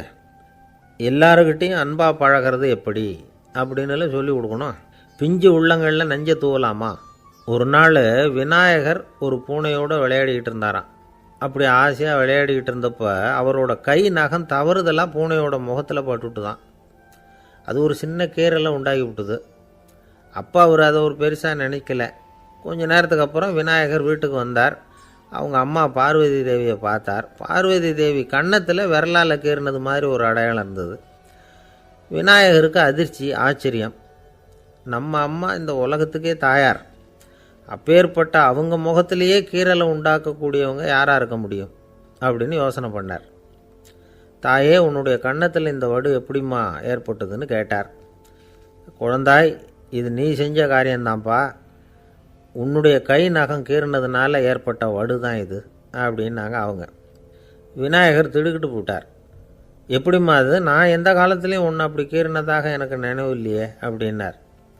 இன்னைக்கு காலையில் ஒரு பூனையை கீறினதை நீ மறந்துட்டியா அப்படின்னாங்க அந்த அம்மா. விநாயகர் திகைச்சு போய் நின்னார். பார்வதி தேவி சொன்னாங்க, இதை பார்ப்பா, இந்த உலகத்தில் இருக்கக்கூடிய எல்லா உயிர்கள்லேயும் நான் இருக்கிறேன், நான் தான் இந்த உலகமாக ஆகியிருக்கிறேன். ஆகையினால நீ யாரை துன்புறுத்தினாலும் அது உண்மையிலேயே என்ன துன்புறுத்தினதாக தான் முடியும் அப்படின்னாங்க. விநாயகர் மனசுக்குள்ளே ஒரு வெளிச்சம் ஏற்பட்டு தான். அதுக்கப்புறம் அவர் யாரையுமே கல்யாணம் பண்ணிக்காததுக்கு அதுதான் காரணமாக. இந்த உலகத்தில் எல்லாரையும், இங்கே இருக்கிற எல்லாத்தையும் தாயின் வடிவமாக அவர் பார்க்க ஆரம்பிச்சிட்டாராம். குருதேவர் ராமகிருஷ்ணர் இந்த கதையை எடுத்து சொல்லியிருக்கிறார். நபிகள் நாயகம் ஒரு தடவை ஒரு நாற்காலியில் உட்காந்து என்னமோ யோசனை பண்ணிகிட்டு இருந்திருக்கிறார். அப்போ அவரோட உடையில் ஒரு கீழ்ப்பகுதி தரையில் படிஞ்சு கிடந்திருக்குது. அங்கே விளையாடிக்கிட்டு இருந்த ஒரு பூனை அது மேலே படுத்து தூங்கி போச்சு. தொழுகை செய்ய வேண்டிய நேரம் வந்துட்டது. நபிகள் நாயகம் எழுந்திருக்க பார்த்தார். அப்போ தான் பூனை தன்னோட உடை மேலே படுத்து தூங்கிட்டு இருக்கிறது கண்ணில் படுது. பூனையோட தூக்கத்தை கலைக்க விரும்பல அவர். தன்னுடைய சகோதரியை கூப்பிட்டார். ஒரு கத்திரிக்கோல் எடுத்துகிட்டு வர சொன்னார். பூனை படுத்திருந்த உடைப்பகுதி மட்டும் இருக்குல்ல, அதை மட்டும் அதோட கத்திரிச்சு விட்டுட்டு அதுக்கப்புறம் அவர் எழுந்திரிச்சு தொழுகைக்கு போனாராம். அதாவது பிற உயிர்கள்கிட்ட எப்படி அன்பு காட்டணுங்கிறத பெரியவங்க எவ்வளவோ விதத்தில் நமக்கு எடுத்து காட்டியிருக்கிறாங்க. இருந்தாலும் எத்தனை பேர் மனசில் அதெல்லாம் உரைச்சிருக்குது. நாமளும் நம்ம ட்ரெஸ்ஸு மேலே ஒரு பூனை படுத்திருந்தா ஒரு கத்திரிக்கோலை தான் தேடுவோம், எடுத்துக்கிட்டு வர சொல்லுவோம். துணியை வெட்டுறதுக்கு பதிலாக இல்லை அதோட வாழை வெட்டினா என்ன அப்படின்னு தோணும். ஒரு ஆள் ரொம்ப பிரியமாக ஒரு பூனையை ஆற்றுல குளிப்பாட்டிக்கிட்டு இருந்தானா. எப்படி? அந்த பூனையை ஆற்று தண்ணியில் அமுக்கி அமுக்கி குளிப்பாட்டிக்கிட்டு இருக்கிறான். அந்த வழியாக போன பெரியவர் ஒருத்தர் இதை பார்த்தார். இதை பார்ப்பா, பூனையை அது மாதிரி ஆற்று தண்ணியில் அமுக்கி குளிப்பாட்டாத, மூச்சு திணறி செத்து போடும் அப்படின்னு அட்வைஸ் பண்ணார். நீ போய் அவன் வேலையை பார்த்துக்கிட்டு, எனக்கு எல்லாம் தெரியும்னா இவன். சரின்னு அவர் போயிட்டார். கொஞ்ச நேரம் கழித்து அவரே அந்த வழியாக திரும்பி வந்துக்கிட்டு இருந்தார். ஆற்றுல பூனையை குளிப்பாட்டிக்கிட்டு இருந்தவன் அழுதுகிட்டு உட்காந்துருக்கிறான். பக்கத்தில் அந்த பூனை செத்து கிடக்குது. இதை பார்த்தார் பெரியவர். நான் தான் அப்போவே சொன்னேனே அந்த பூனையை ஆற்றுல நினைக்காதேன்னு, அதை கேட்டிருந்தா இப்படி ஆயிருக்குமா அப்படின்னார். அந்த ஆள் கோபமாக இவரை முறைச்சி பார்த்தான். அட போய்யா, இந்த பூனை ஆற்றுல குளித்ததுனால ஒன்றும் செத்து போகல, குளித்ததுக்கப்புறம் அதோட உடம்பு ஈரமாக இருக்குதுன்னு அதை புழிஞ்சேன், அதனால தான் இப்படி ஆயிட்டுது அப்படின்னானா. உலகத்தில் எது எதுக்கும் ஆராய்ச்சி கூடங்கள் இருக்குதுல்ல, அது மாதிரி தூக்கத்தை பற்றி ஆராய்ச்சி பண்ணுறதுக்கு ஒரு ஆராய்ச்சி கூடம் இருக்குது. அப்படி ஆராய்ச்சி பண்ணணும்னா அதுக்கு மூழ்கிக்கிட்டு இருக்கணும்ல. அதனால தான் அந்த ஆராய்ச்சி கூடம் இங்கே இல்லை. அமெரிக்காவில் பாஸ்டன் பல்கலைக்கழக மருத்துவமனையில் அது இருக்குது. அங்கே தூக்கத்தை பற்றி பலவிதமான ஆராய்ச்சிகள் பண்ணிகிட்டு இருக்கிறாங்க. அந்த ஆராய்ச்சி கூடத்தில் இயக்குனராக இருக்கிற ஒரு நிபுணர் அவர் என்ன சொல்கிறார் தெரியுமா? உங்களுக்கு தூக்கம் வரலையா, நீங்கள் நல்லா தூங்கிறதுக்கு தாராளமாக சில யோசனைகளை என்னால் சொல்ல முடியும் அப்படிங்கிறார். யோசனை தானே, காசா பணமாக கேட்டு வச்சுக்கலாமே.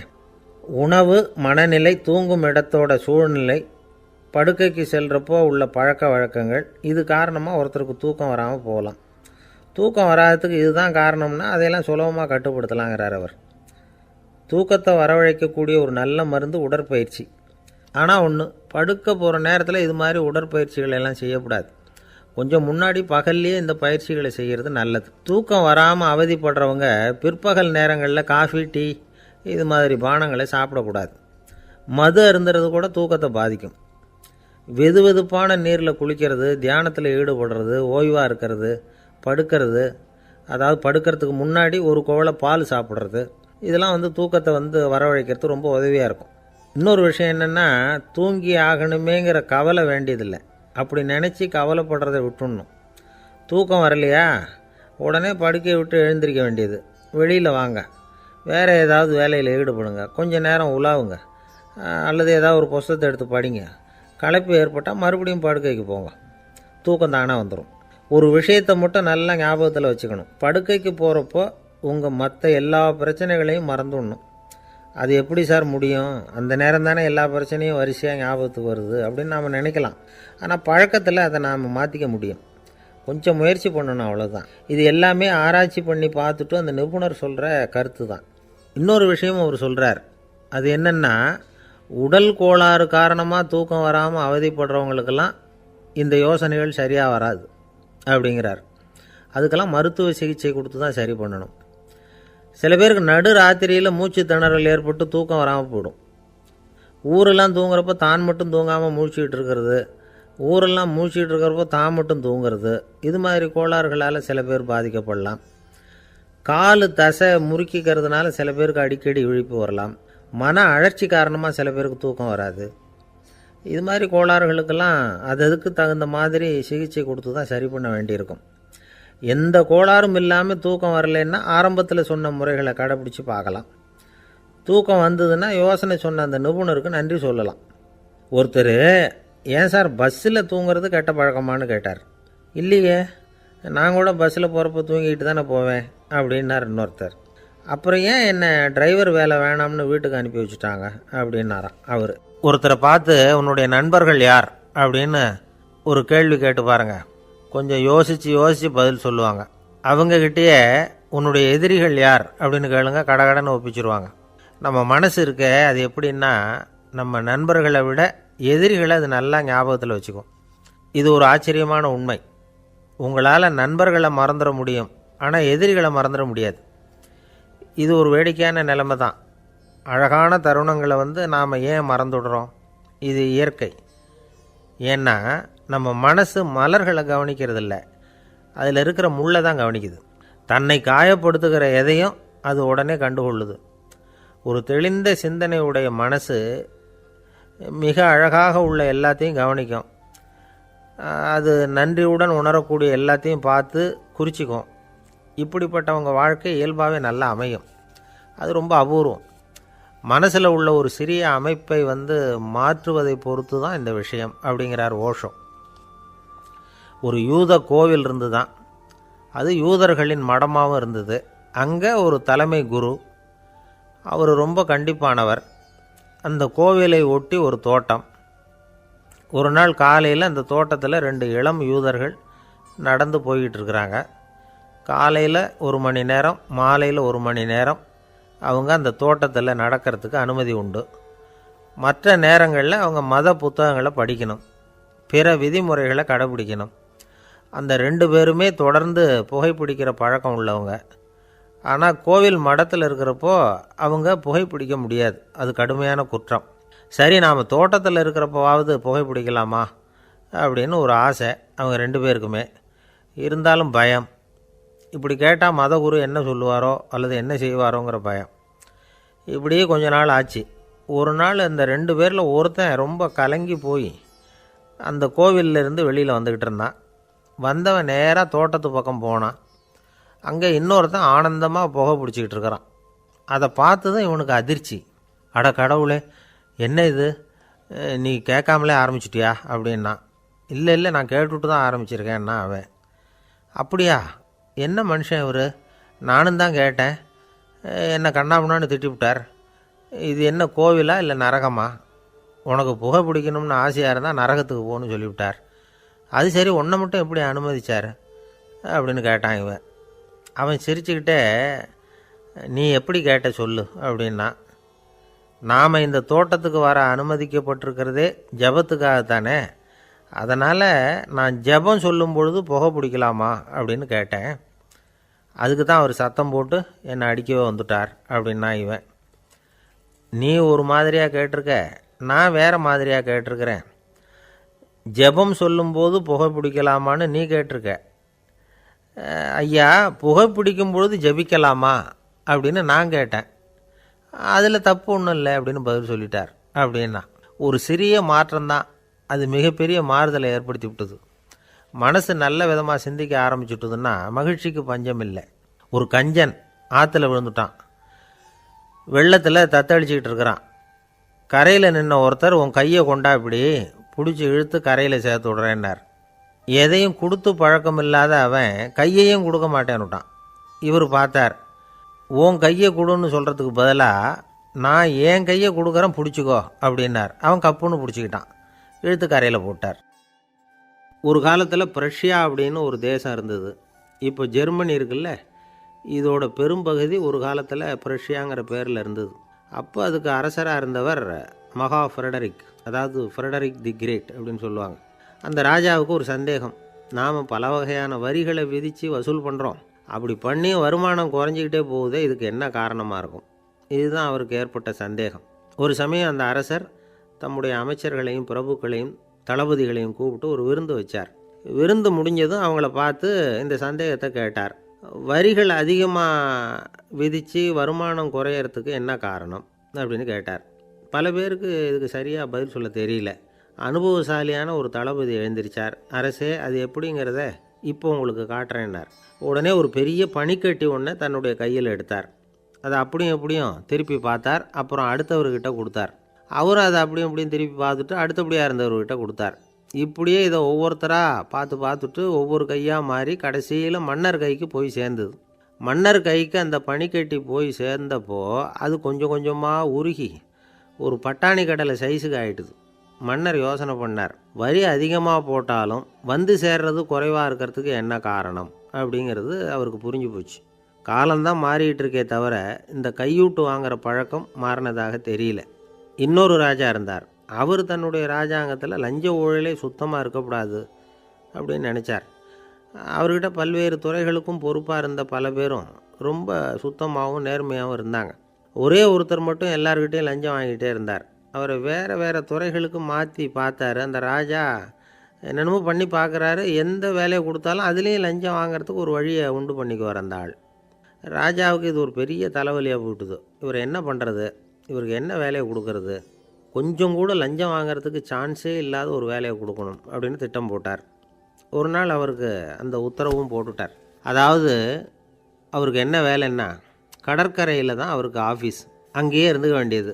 தினமும் எத்தனை கடல் அலை கரையில் வந்து மோதுது அப்படிங்கிறத கணக்கெடுத்து ராஜாவுக்கு தெரிவிக்க வேண்டியது. இதுதான் அவருக்கு வேலை. பேசாமல் அலையை எண்ணிட்டு உட்காந்துருக்கிட்டோம், அப்போவாவது அவர் லஞ்சம் வாங்குகிற சந்தர்ப்பம் இல்லாமல் போயிடும் அவருக்கு அப்படின்னு நினச்சார் ராஜா. இந்த ஆள் கடற்கரைக்கு போய் டியூட்டியில் ஜாயின் பண்ணிக்கிட்டார். ஒரே மாதத்தில் அங்கே சொந்தமாக ஒரு பிரம்மாண்டமான மாளிகை கட்டிவிட்டார். ராஜாவுக்கு இது பெரிய ஆச்சரியமாக போச்சு. அலையை என்ற வேலையில் அந்த ஆள் எப்படி பணம் சம்பாதிச்சார் அப்படின்னு விசாரித்து பார்த்தார் அக்கம் பக்கத்தில். அந்த ஆள் என்ன பண்ணியிருக்கிறாருன்னா, கடற்கரையில் போய் பொறுப்பை ஏற்றுக்கிட்ட உடனே அங்கே இருந்த மீனவர்கள்கிட்ட எல்லாம் இந்த கரையில் வந்து ஒரு நாளில் வந்து மோதுகிற அலைகள் எத்தனை அப்படின்னு கேட்டிருக்காரு. அது எப்படிங்க தெரியும்னு இருக்காங்க அவங்க. தினமும் அந்த எண்ணிக்கை தெரியணும். நம்ம ராஜாவுக்கு தினமும் அறிக்கை அனுப்பணும், டெய்லி ரிப்போர்ட்டு. தவறுனா நீங்கள் இந்த கடலில் போய் மீன் பிடிக்கிறதுக்கு ராஜாவோட அனுமதி கிடைக்காது அப்படின்ட்டுருக்காரு. உடனே மீனவர்கள்லாம் பயந்து போட்டாங்க. கடலுக்கு போகிறதுக்கு அனுமதி இல்லைன்னா பட்டினி கிடக்கிறது மாதிரி ஆகிடுமே. மெதுவாக அந்த ஆளுகிட்ட போனாங்க. காதோட காதாக சொன்னாங்க, ஐயா, எங்களால் வந்து கடல் அலையை வந்து எண்ண முடியாது. தினமும் எங்களால் முடிஞ்சதை உங்களுக்கு பணமாக கொடுத்துட்றோம். நீங்கள் தான் ராஜாக்கிட்ட சிபாரிசு பண்ணி நாங்கள் தொடர்ந்து மீன் பிடிக்கிறதுக்கு அனுமதி வாங்கி கொடுக்கணும் அப்படின்னு வேண்டிக்கிட்டாங்க. பணம் தினமும் வந்து சேர ஆரம்பிச்சுட்டுது. பதவியில் மற்ற பதவியோட இந்த பதவி எவ்வளவோ மேல் அப்படின்னு நினச்சிட்டான் அந்த ஆள். அது மட்டும் இல்லை, தயவு பண்ணி என்னை இந்த இடத்த விட்டு மாற்றி விடாதீங்க சார் அப்படின்னு வேற கேட்க ஆரம்பிச்சிட்டானா. எனக்கு இது மட்டும்தான் சார் தெரியும், இதை தவிர வேறு எதுவும் தெரியாது அப்படின்னு சொல்லிக்கிட்டே காலம் தள்ளுறவங்க ரொம்ப பேர். அவங்களெல்லாம் கஷ்டப்பட வேண்டியிருக்கும். ஒருத்தர் தன்னுடைய தொழிலில் ரொம்ப கெட்டிக்காரராக இருக்கலாம். அதுக்காக எப்பவும் அதே ஞாபகத்தில் இருந்துக்கிட்டு உலகியல் அறிவு இல்லாமல் இருந்துடக்கூடாது. அது ஆபத்து. இதுக்காக நம்ம தாத்தா பாட்டிலாம் ஒரு கதை சொல்லுவாங்களே, கேள்விப்பட்டிருக்கீங்களா? ஒரு சமயம் ஒரு 4 பேர் சேர்ந்து வெளியூருக்கு பிரயாணம் போனாங்களாம். அந்த 4 பேர் எப்படி தெரியுமா? ஒருத்தர் வந்து வேதாந்தி, இன்னொருத்தர் சங்கீத வித்வான், 3வது ஆள் வைத்தியர், 4வது ஆள் ஜோசியர். இவங்க 4 பேரும் நண்பர்கள். அதனால் சேர்ந்து புறப்பட்டாங்க. வழியில் ஒரு ஊரில் தங்கினாங்க. இருட்டி போச்சு. அதனால் இன்றைக்கி ராத்திரி இங்கேயே தங்கி இருந்துட்டு நாளைக்கு புறப்படலாம் அப்படின்னு தீர்மானம் பண்ணாங்க. சாப்பாட்டுக்கு என்ன பண்ணுறது? அங்கேயே கடத்தெருவுக்கு போய் சாமான்லாம் வாங்கியாந்து சமைச்சு சாப்பிட்லாம்னு முடிவு பண்ணாங்க. 4 பேர் இருக்கிறதுனால ஆளுக்கு ஒரு காரியமாக செய்யலாம் அப்படின்னு வேலையை பிரிச்சுக்கிட்டாங்க. வைத்தியர் வந்து கரிகாய் வாங்க போனார், வேதாந்தி வந்து எண்ணெய் வாங்க போனார், ஜோசியர் வந்து பலசரக்கு வாங்க போனார், சங்கீத வித்வானுக்கு சமைக்கிற வேலை. எல்லாம் சரி, ஆனால் நடந்தது என்ன தெரியுமா? கடைத்தெருவுக்கு காய்கறி வாங்க போனார்ல வைத்தியர், அங்கே போய் மார்க்கெட்டில் பார்த்தார். ஒவ்வொரு கறிகாயாக எடுத்து பார்த்தார். இது பித்தம், உடம்புக்கு ஒத்துக்காது, இது வாயு, உடம்புக்கு ஒத்துக்காது அப்படின்னு ஒவ்வொன்றா தள்ளினார். கடைசியில் ஒன்றுமே தேரல. வெறுங்கையோடு திரும்பி வந்துக்கிட்டு இருக்கிறார். எண்ணெய் வாங்க போனார் வேதாந்தி, அவர் ஒரு தொன்னையில் எண்ணெயை வாங்கினார். பேசாமல் அதை எடுத்துகிட்டு வர வேண்டியது தானே, முடியல. அவருடைய வேதாந்த மூளை சிந்திக்க ஆரம்பிச்சுட்டுது. இந்த தொன்னைக்கு எண்ணெய் ஆதாரமா அல்லது எண்ணெய்க்கு தொன்னை ஆதாரமா அப்படிங்கிற ஆராய்ச்சியில் இறங்கினார். என்னாச்சு தெரியுமா? அப்படி கவுத்து பார்த்தார். வாங்கின எண்ணெய் பூராவையும் வழியில் கொட்டிவிட்டு வெறும் தொன்னையோடு வந்து சேர்ந்தார். பலசரக்கு வாங்க போனார் ஜோசியர், அவர் ஒரு வழியில் பார்த்தார். வழியில் வந்தவங்களெல்லாம் அங்கங்கே ஒரு மரத்தடியில் உட்கார வச்சு அவங்களுக்கெல்லாம் ஆர்வம் சொல்ல ஆரம்பிச்சிட்டார். அப்படி ஒவ்வொருத்தராக சொல்லி முடிச்சுட்டு கடத்தருக்கு போய் சேர்ந்தார். இவர் அங்கே போய் சேர்றதுக்குள்ளே ரொம்ப நேரம் ஆகிட்டுது. கடையெல்லாம் பூட்டிவிட்டு போயிட்டாங்க. என்ன செய்கிறது? அவரும் வெறுங்கையோடு திரும்பி வந்து சேர்ந்தார். சரி, இவங்க கதை தான் இப்படி ஆச்சு. அங்கே சமைக்கிறதுக்காக உட்காந்துருந்தார் சங்கீத வித்வான், அவர் கதை என்னாச்சு தெரியுமா? அங்கே அவர் அடுப்பை பற்ற வச்சு ஒலையை கொதிக்க வச்சார். அதாவது ஒரு பானையில் தண்ணியை ஊற்றி அடுப்பில் வச்சார். அது கொதிக்க ஆரம்பிச்சிது. தண்ணி கொதிக்கிற சத்தம் இருக்குதுல்ல, அது இவருக்கு தாளம் போடுறது மாதிரி இருந்தது. ஒரே குஷி, பாட ஆரம்பிச்சிட்டார். பாடிக்கிட்டே உற்சாகமாக கையில் இருந்த கரண்டியால் அந்த பானையில் தட்டினார், தாளம் போடுறதா நினச்சிக்கிட்டு. அவ்வளவுதான், பானை பட்டுன்னு உடஞ்சி போச்சு. தலையில் கையை வச்சுக்கிட்டு அவரும் உட்காந்துட்டார். எந்த தொழில் தெரிஞ்சாலும் சரி, அதை புத்திசாலித்தனமாக பயன்படுத்த தெரியலன்னா ஆபத்து தான். அதுக்காக தான் இந்த கதை. ஒரு பஸ்ஸு டிரைவர் ரொம்ப கெட்டிக்காரர். பஸ்ஸை ரொம்ப திறமையாக ஆபத்து இல்லாமல் ஓட்டினதுக்காக பரிசுலாம் வாங்கினவர். அவரே ஒரு படகு ஓட்டுறதுக்காக அழைச்சிட்டு போயிருக்கிறாங்க, மோட்டார் படகு. அதையும் ரொம்ப திறமையாக தான் ஓட்டிகிட்டு போயிருக்கிறாரு. நடுக்கடலில் போனதும் படகு நின்று போச்சு. மோட்டாரில் ஏதோ கோளாறு. என்ன செய்யலாம் அப்படின்னு அந்த டிரைவரை கேட்டிருக்கிறாங்க படகுல இருந்தவங்கெல்லாம். அப்போ அவர் சொன்னாராம், கவலைப்படாதீங்க, ஒன்றும் பிரச்சனை இல்லை, எல்லோரும் கொஞ்சம் கீழே இறங்கி பின்னாடி தள்ளுங்க, மோட்டார் ஸ்டார்ட் ஆகிடும் அப்படின்னாராம். ஒரு ஊரில் ஒரு இளைஞன் இருந்தான். ஒரு நாள் அவன் ஒரு குருவை தேடிக்கிட்டு புறப்பட்டான். ஊரை விட்டு வெளியில் போனான். போகிற வழியில் ஒரு காடு. அந்த காட்டில் ஒரு மரத்தடியில் ஒரு பெரியவர் உட்காந்துருக்கிறார். அமைதியாக மௌனமாக அவர் அமர்ந்திருக்கிறார். இந்த பெரியவரை விசாரிக்கலாம், குருவை தேடி கண்டுபிடிக்கிறதுக்கு இவர் ஏதாவது ஒரு வழி சொல்லி கொடுப்பார் அப்படின்னு நினச்சிக்கிட்டு அவரை நெருங்கினான். ஐயா, எனக்கு ஒரு குரு தேவை, எங்கே கிடைப்பார், அவரை எப்படி அடையாளம் கண்டுபிடிக்கிறது, அதை பற்றி ஏதாவது விவரம் சொன்னீங்கன்னா நான் கண்டுபிடிச்சிக்குவேன் அப்படின்ட்டுருக்கான். பெரியவர் நிமிர்ந்து பார்த்தார். தம்பி, அது ரொம்ப சுலபம். அவர் வயசானவராக இருப்பார், என்னை விட சுமார் 30 வயசு அதிகமாக இருக்கும். அவர் ஒரு மரத்தடியில் தான் உட்காந்துருப்பார் அப்படின்ட்டுருக்கான். சரிங்க பெரியவரே, அது என்ன மாதிரியான மரம், எப்படி இருக்கும் அப்படின்னு கேட்டிருக்கான். பெரியவர் அந்த விவரங்களையும் சொல்லியிருக்கிறாரு. அது மட்டும் இல்லை, சந்திக்கிற நாள், நேரம், வினாடி முதற்கொண்டு எல்லா விவரங்களையும் துல்லியமாக சொன்னாராம். இவ்வளவு விவரங்களை இவரால் எப்படி சொல்ல முடியுது அப்படின்னு இவனுக்கு ஆச்சரியம். இருந்தாலும் அந்த பெரியவர் கடைசியாக ஒரு விவரம் சொன்னார். அது என்ன தெரியுமா, எப்படியும் நீ அவரை சந்திக்கிறதுக்கு ஒரு 30 வருஷம் ஆகும் அப்படின்னு சொல்லிவிட்டாராம். ரொம்ப நன்றிங்க பெரியவரே அப்படின்னு சொல்லிவிட்டு அந்த இளைஞன் புறப்பட்டுருக்கான். இப்போ அவனுக்கு குரு பற்றின விவரம் எல்லாம் கிடச்சிட்டுது, சந்திக்கிற நேரமும் தெரிஞ்சுட்டுது. ஆனால் 30 வருஷம் அவரை தேடி அலைய வேண்டியிருக்குமே. அவன் தேட ஆரம்பித்தான். காடு மலை எல்லாம் சுற்றி அலைஞ்சான். பல வருஷங்கள் தேடினான், அழுத்து போயிட்டான். கடைசியில் அவனுக்கும் வயசாகிட்டுது. கடைசியில் தன்னுடைய சொந்த ஊருக்கே திரும்பி போய்கிட்டு இருந்தான். அங்கே ஒரு மரத்தடியில் அவன் தேடிக்கிட்டு இருந்த குருநாதர் கிடைச்சார். யார் அவருன்னா, 30 வருஷத்துக்கு முன்னாடி வழி சொல்லி கொடுத்தாருல அதே பெரியவர். அவருக்கு இப்போ 30 வயசு அதிகமாக இருந்தது. அதே மரம், அன்னைக்கு பெரியவர் சொன்ன அடையாளம் இப்போ பொருத்தமாக இருந்தது. இப்போ அந்த பெரியவர் சொன்னார், சரியாக வந்து சேர்ந்துட்டேன், வா, உனக்காக தான் நான் இவ்வளவு காலமும் காத்துக்கிட்டு இருந்தேன் அப்படின்னாராம். என்ன சொல்கிறீங்கன்றிருக்கான். 30 வருஷத்துக்கு முன்னாடி என்கிட்ட வந்தியே, அப்போவே என் காலம் வந்து முடிஞ்சு போயிருந்தது. அப்போவே என்ன உனக்கு அடையாளம் தெரியல, அதனால் இவ்வளவு காலம் உனக்காக காத்துட்ருக்கும்படி ஆகிட்டுது அப்படின்னாராம். ஐயா, அப்போவே நீங்கள் சொல்லியிருக்கலாமே, இதுதான் 30 வருஷம் கழித்து நீ சந்திக்க போகிற இடம், நான் தான் உன்னுடைய குரு அப்படின்னு சொல்லியிருக்கலாமே அப்படின்ட்டுருக்கான். அந்த பெரியவர் சிரிச்சுக்கிட்டே இதுக்கு பதில் சொன்னாராம். நான் எவ்வளவோ விவரமாக தான் சொன்னேன், நீ சரியாக புரிஞ்சிக்கல. காரணம், அப்போது நீ போதுமான அளவுக்கு பக்குவம் பெற்றிருக்கவில்லை, அதனால் புரியும் சக்தி இல்லாமல் போயிட்டுதப்போ 30 ஆண்டு காலம் நீ அலைஞ்சி தெரிஞ்சிருக்கிற. அது காரணமாக இப்போ உனக்கு அந்த பக்குவம் வந்துட்டுது, அதனால தான் அடையாளம் காண முடிஞ்சுது, நானே உன்னுடைய குரு அப்படின்னாராம். இதிலேருந்து என்ன தெரியுதுன்னா, ஆன்மீகத்தில் மாணவனாக சேர்றதுக்கு கூட ஒரு பக்குவத்தன்மை தேவைப்படுது. ஒரு பெரிய ஞானி, அவர்கிட்ட சீடனாக இருக்க ஒருத்தன் வந்தான், எதிரில் நின்னான். ஞானி அவனை வெகு நேரம் உற்று பார்த்தார். அப்புறம் சொன்னார், சீடனாக இருக்கிறது ரொம்ப சிரமம்னார். நான் தயாராக இருக்கிறேன்னா. அது இன்னமும் சிரமமாச்சே, இங்கே வந்து குருவாக இருக்கிறது மட்டுமே சுலபம் அப்படின்னாராம். அப்படின்னா நான் குருவாகவே ஆகிடுறேன் அப்படின்னானா. இது போலவே இந்த காலத்தில் கதை ஒன்று உண்டு. ஒரு பள்ளிக்கூடத்தில் வகுப்பு ஆசிரியர் மாணவனை திட்டிக்கிட்டு இருந்தார். டேய், நீ 100க்கு 10 மார்க்கு தான் வாங்கிக்கிட்டு இருக்க, இவ்வளவு மோசமாக நீ படித்தா கடைசியில் மாடு மேய்க்கிறது கூட லாய்க்கு இல்லாதவனா ஆகிடுவேன், அதுக்கப்புறம் என்ன செய்ய போகிற அப்படின்னாராம். பையன் தலையை சொரிஞ்சிக்கிட்டே சொன்னானா, சார் அப்படின்னா ஒன்று செய்கிறேன் அப்படின்னானா. இவர் கேட்டிருக்கார், என்ன செய்ய போகிறேன்னு. வேறு என்ன சார், உங்களை மாதிரி ஒரு ஆசிரியர் ஆகிடுறேன் அப்படின்னானா. இமயமலை அடிவாரத்தில் ஒரு மடம், அங்கே ஒரு சன்னியாசி இருந்தார். அவர்கிட்ட ஒருத்தர் வந்தார். சுவாமி, ஆசையை உதற நினைக்கிறேன், முடியல, ஒட்டிக்கிட்டே வருது அப்படின்னாராம். இப்படி உட்கார, ஒரு கதை சொல்கிறேன் அப்படின்னு சொல்லி அவர் சொல்ல ஆரம்பித்தாராம். அவர் சொன்ன கதை என்னென்னா, ஒரு ஊரில் ஒரு ஆள் இருந்தான். அவன் பேர் குப்புசாமி. அவன்கிட்ட எப்பவும் ஒரு பழைய தொப்பி இருக்கும், விடவே மாட்டான்.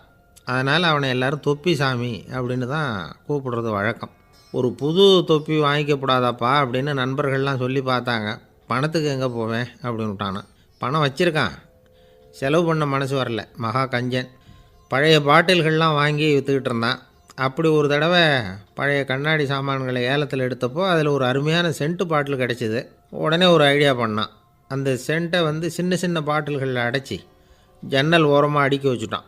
அதை விற்றா நிறைய பணம் கிடைக்குமே, அதனால். இதுக்கு இடையில் ஒரு நாள் அவன் அப்படியே உட்காந்துருந்தான். அந்த நேரம் நண்பன் வந்தான். ஏண்டா உன் பழைய தொப்பியை மாற்றப்படாதா, ஊரில் எல்லோரும் கேலி பேசுகிறாங்களே உன்னை தொப்பி சாமின்னு அப்படின்னு சொல்லி கேட்டிருக்கான். இந்த சென்ட்டு பாட்டில் விற்றதும் பணம் வரும், அதுக்கப்புறம் பார்க்கலாம் அப்படின்னு நானா இவன். சரி வா நீச்சல் குளத்துக்கு போயிட்டு வருவோம் அப்படின்னு கூப்பிட்ருக்கான் நண்பன். 2 பேரும் போனாங்க.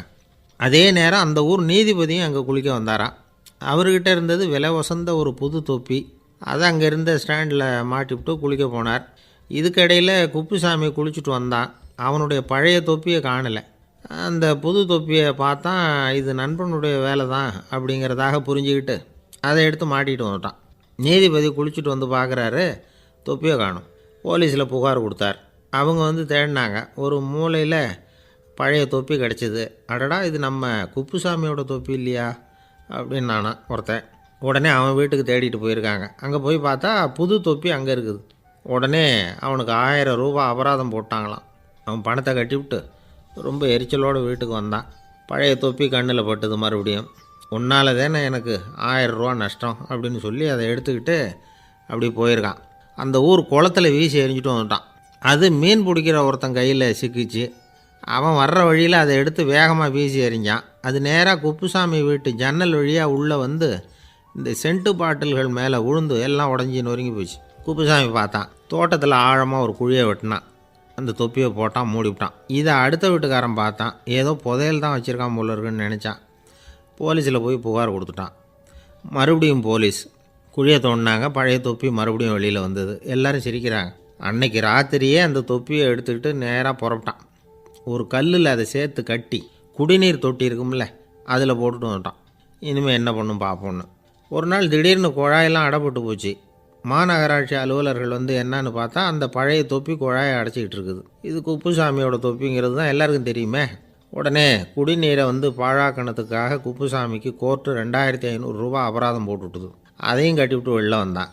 கடைசியாக முடிவு பண்ணான். ஒரு நெருப்பு குச்சியை கிழிச்சான். தொப்பியை கொளுத்தினான். எரிஞ்சுது. எடுத்து வெளில எரிஞ்சான். கொஞ்ச நேரத்தில் தீ அணைப்பு படம் வந்துட்டுது. ஆமாம், இவன் எடுத்து எரிஞ்சது வெளியில் விழுந்து வீட்டு கூரையே பற்றிக்கிட்டு எரிய ஆரம்பிச்சுட்டுது. அவனோட பணத்தாசையும் அதோடு சேர்ந்து எரிஞ்சு போச்சான். இப்படி ஒரு கதை. இந்த கதையை சொல்லி முடித்தார் அந்த இமயமலை அடிவாரத்தில் இருந்த சன்னியாசி. இப்போ அந்த குப்புசாமி எங்கே இருக்கிறான்னு கேட்டார் எதிரில் இருந்தவர். இதோ உன் எதிரிலே இருக்கிறான், நான் தான் அந்த குப்புசாமி அப்படின்னாரான் அந்த சன்னியாசி. அந்த குப்புசாமிகிட்ட இருந்தது மாதிரி ஒரு பழைய தொப்பி நம்ம ஒவ்வொருத்தர்கிட்டையும் உண்டு. அதை எப்படி தொலைக்கிறதுன்னு தெரியாமல் தடுமாறிக்கிட்டு இருக்கிறோம். அது என்ன தொப்பிங்கிறீங்களா? அதுதான் நம்மை சூழ்ந்திருக்கிற மாயை அப்படிங்கிறார் சுவாமி சின்மயானந்தர். மெய்ஞானம் கிடைக்கிறப்போ மாயை எரிஞ்சு போகும் அப்படிங்கிறது அவருடைய கருத்து. நம்மால் ஒருத்தர் வேகமாக ஓடி வந்தார். காலில் மாட்டியிருந்த பழைய செருப்பு 2ஐயும் ஆவேசமாக தூக்கி ஒரு கிணத்துல போட்டுட்டு வெறுங்காலோடு நடந்து வந்துக்கிட்டு இருக்கிறார். ஏன் அப்படி பண்ணீங்க அப்படின்னு கேட்டோம். அந்த செருப்புக்கு சொந்தக்காரன் பின்னாடி வந்துக்கிட்டு இருக்கிறான், அதனால் அப்படி பண்ணேன் அப்படிங்கிறார் இவர். காசியில் இருக்கிற கடவுள் காசி விஸ்வநாதர், அங்கே இருக்கிற தேவி காசி விசாலாட்சி. இவங்க 2 பேரும் ஒரு நாள் பேசிக்கிட்டு இருந்தப்போ கடவுள் சொன்னார், இந்த மனிதர்களை நாம் ரொம்பவும் நம்பிக்கையோடு தான் படைச்சிருக்கிறோம். இருந்தாலும் அவங்களுக்கு தான் நம்பிக்கை இல்லை, எதுலேயும் ஒரு உண்மையான நம்பிக்கை இல்லாமல் வாழ்ந்துக்கிட்டு இருக்கிறாங்க அப்படின்னார். என்ன அப்படி சொல்கிறீங்க?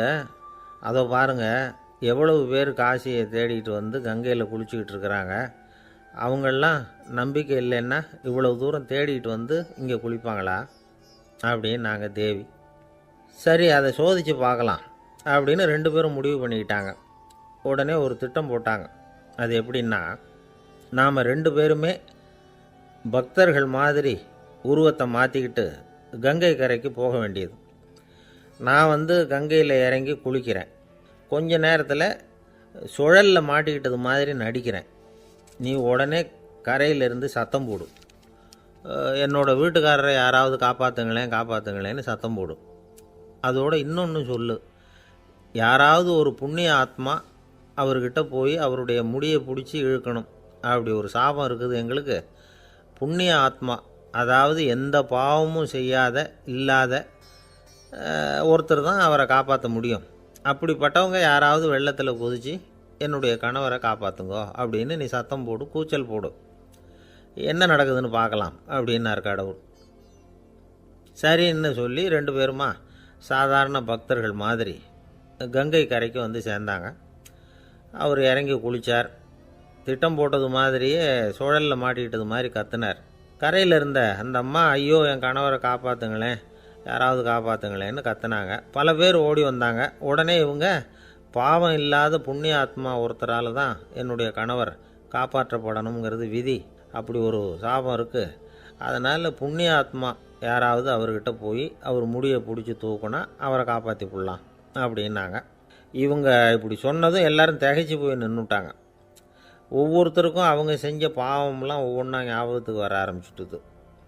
சரி, இதுக்கு நாம் லாயக்கு இல்லை அப்படின்னு சொல்லி ஒதுங்கி போக ஆரம்பிச்சிட்டாங்க எல்லாம். இந்த சமயத்தில் யாரோ ஒருத்தர் வேகமாக ஓடி வந்தார். ஆற்றுல குதித்தார். அவர்கிட்ட போனார், முடியை பிடிச்சார், தூக்குனார், அவரை காப்பாற்றி கரைக்கு கொண்டுட்டு வந்துட்டார். அப்படி காப்பாற்றின அந்த ஆளை இவங்க 2 பேரும் தனியாக கூப்பிட்டுக்கிட்டு ஒரு மண்டபத்துக்கு வந்துட்டாங்க. வந்து விசாரிக்கிறாங்க. நீ யாரப்பா அப்படின்னு கேட்குறாங்க. ஏதும் தெரியாத மாதிரி. நான் இந்த ஊர் அன்ன சத்திரத்தில் வேலை செய்கிற ஒரு சமையல்காரன் அப்படிங்கிறார். நீ வந்து கங்கையில் குளிக்கிறது உண்டான்னு கேட்டிருக்காங்க. நான் இந்த ஊர்லேயே தான் இருக்கிறேன், இருந்தாலும் தினமும் கங்கையில் குளிக்கிறதில்ல, எப்போவாவது ஒரு நாள் அங்கே குளிப்பேன் அப்படின்னார்.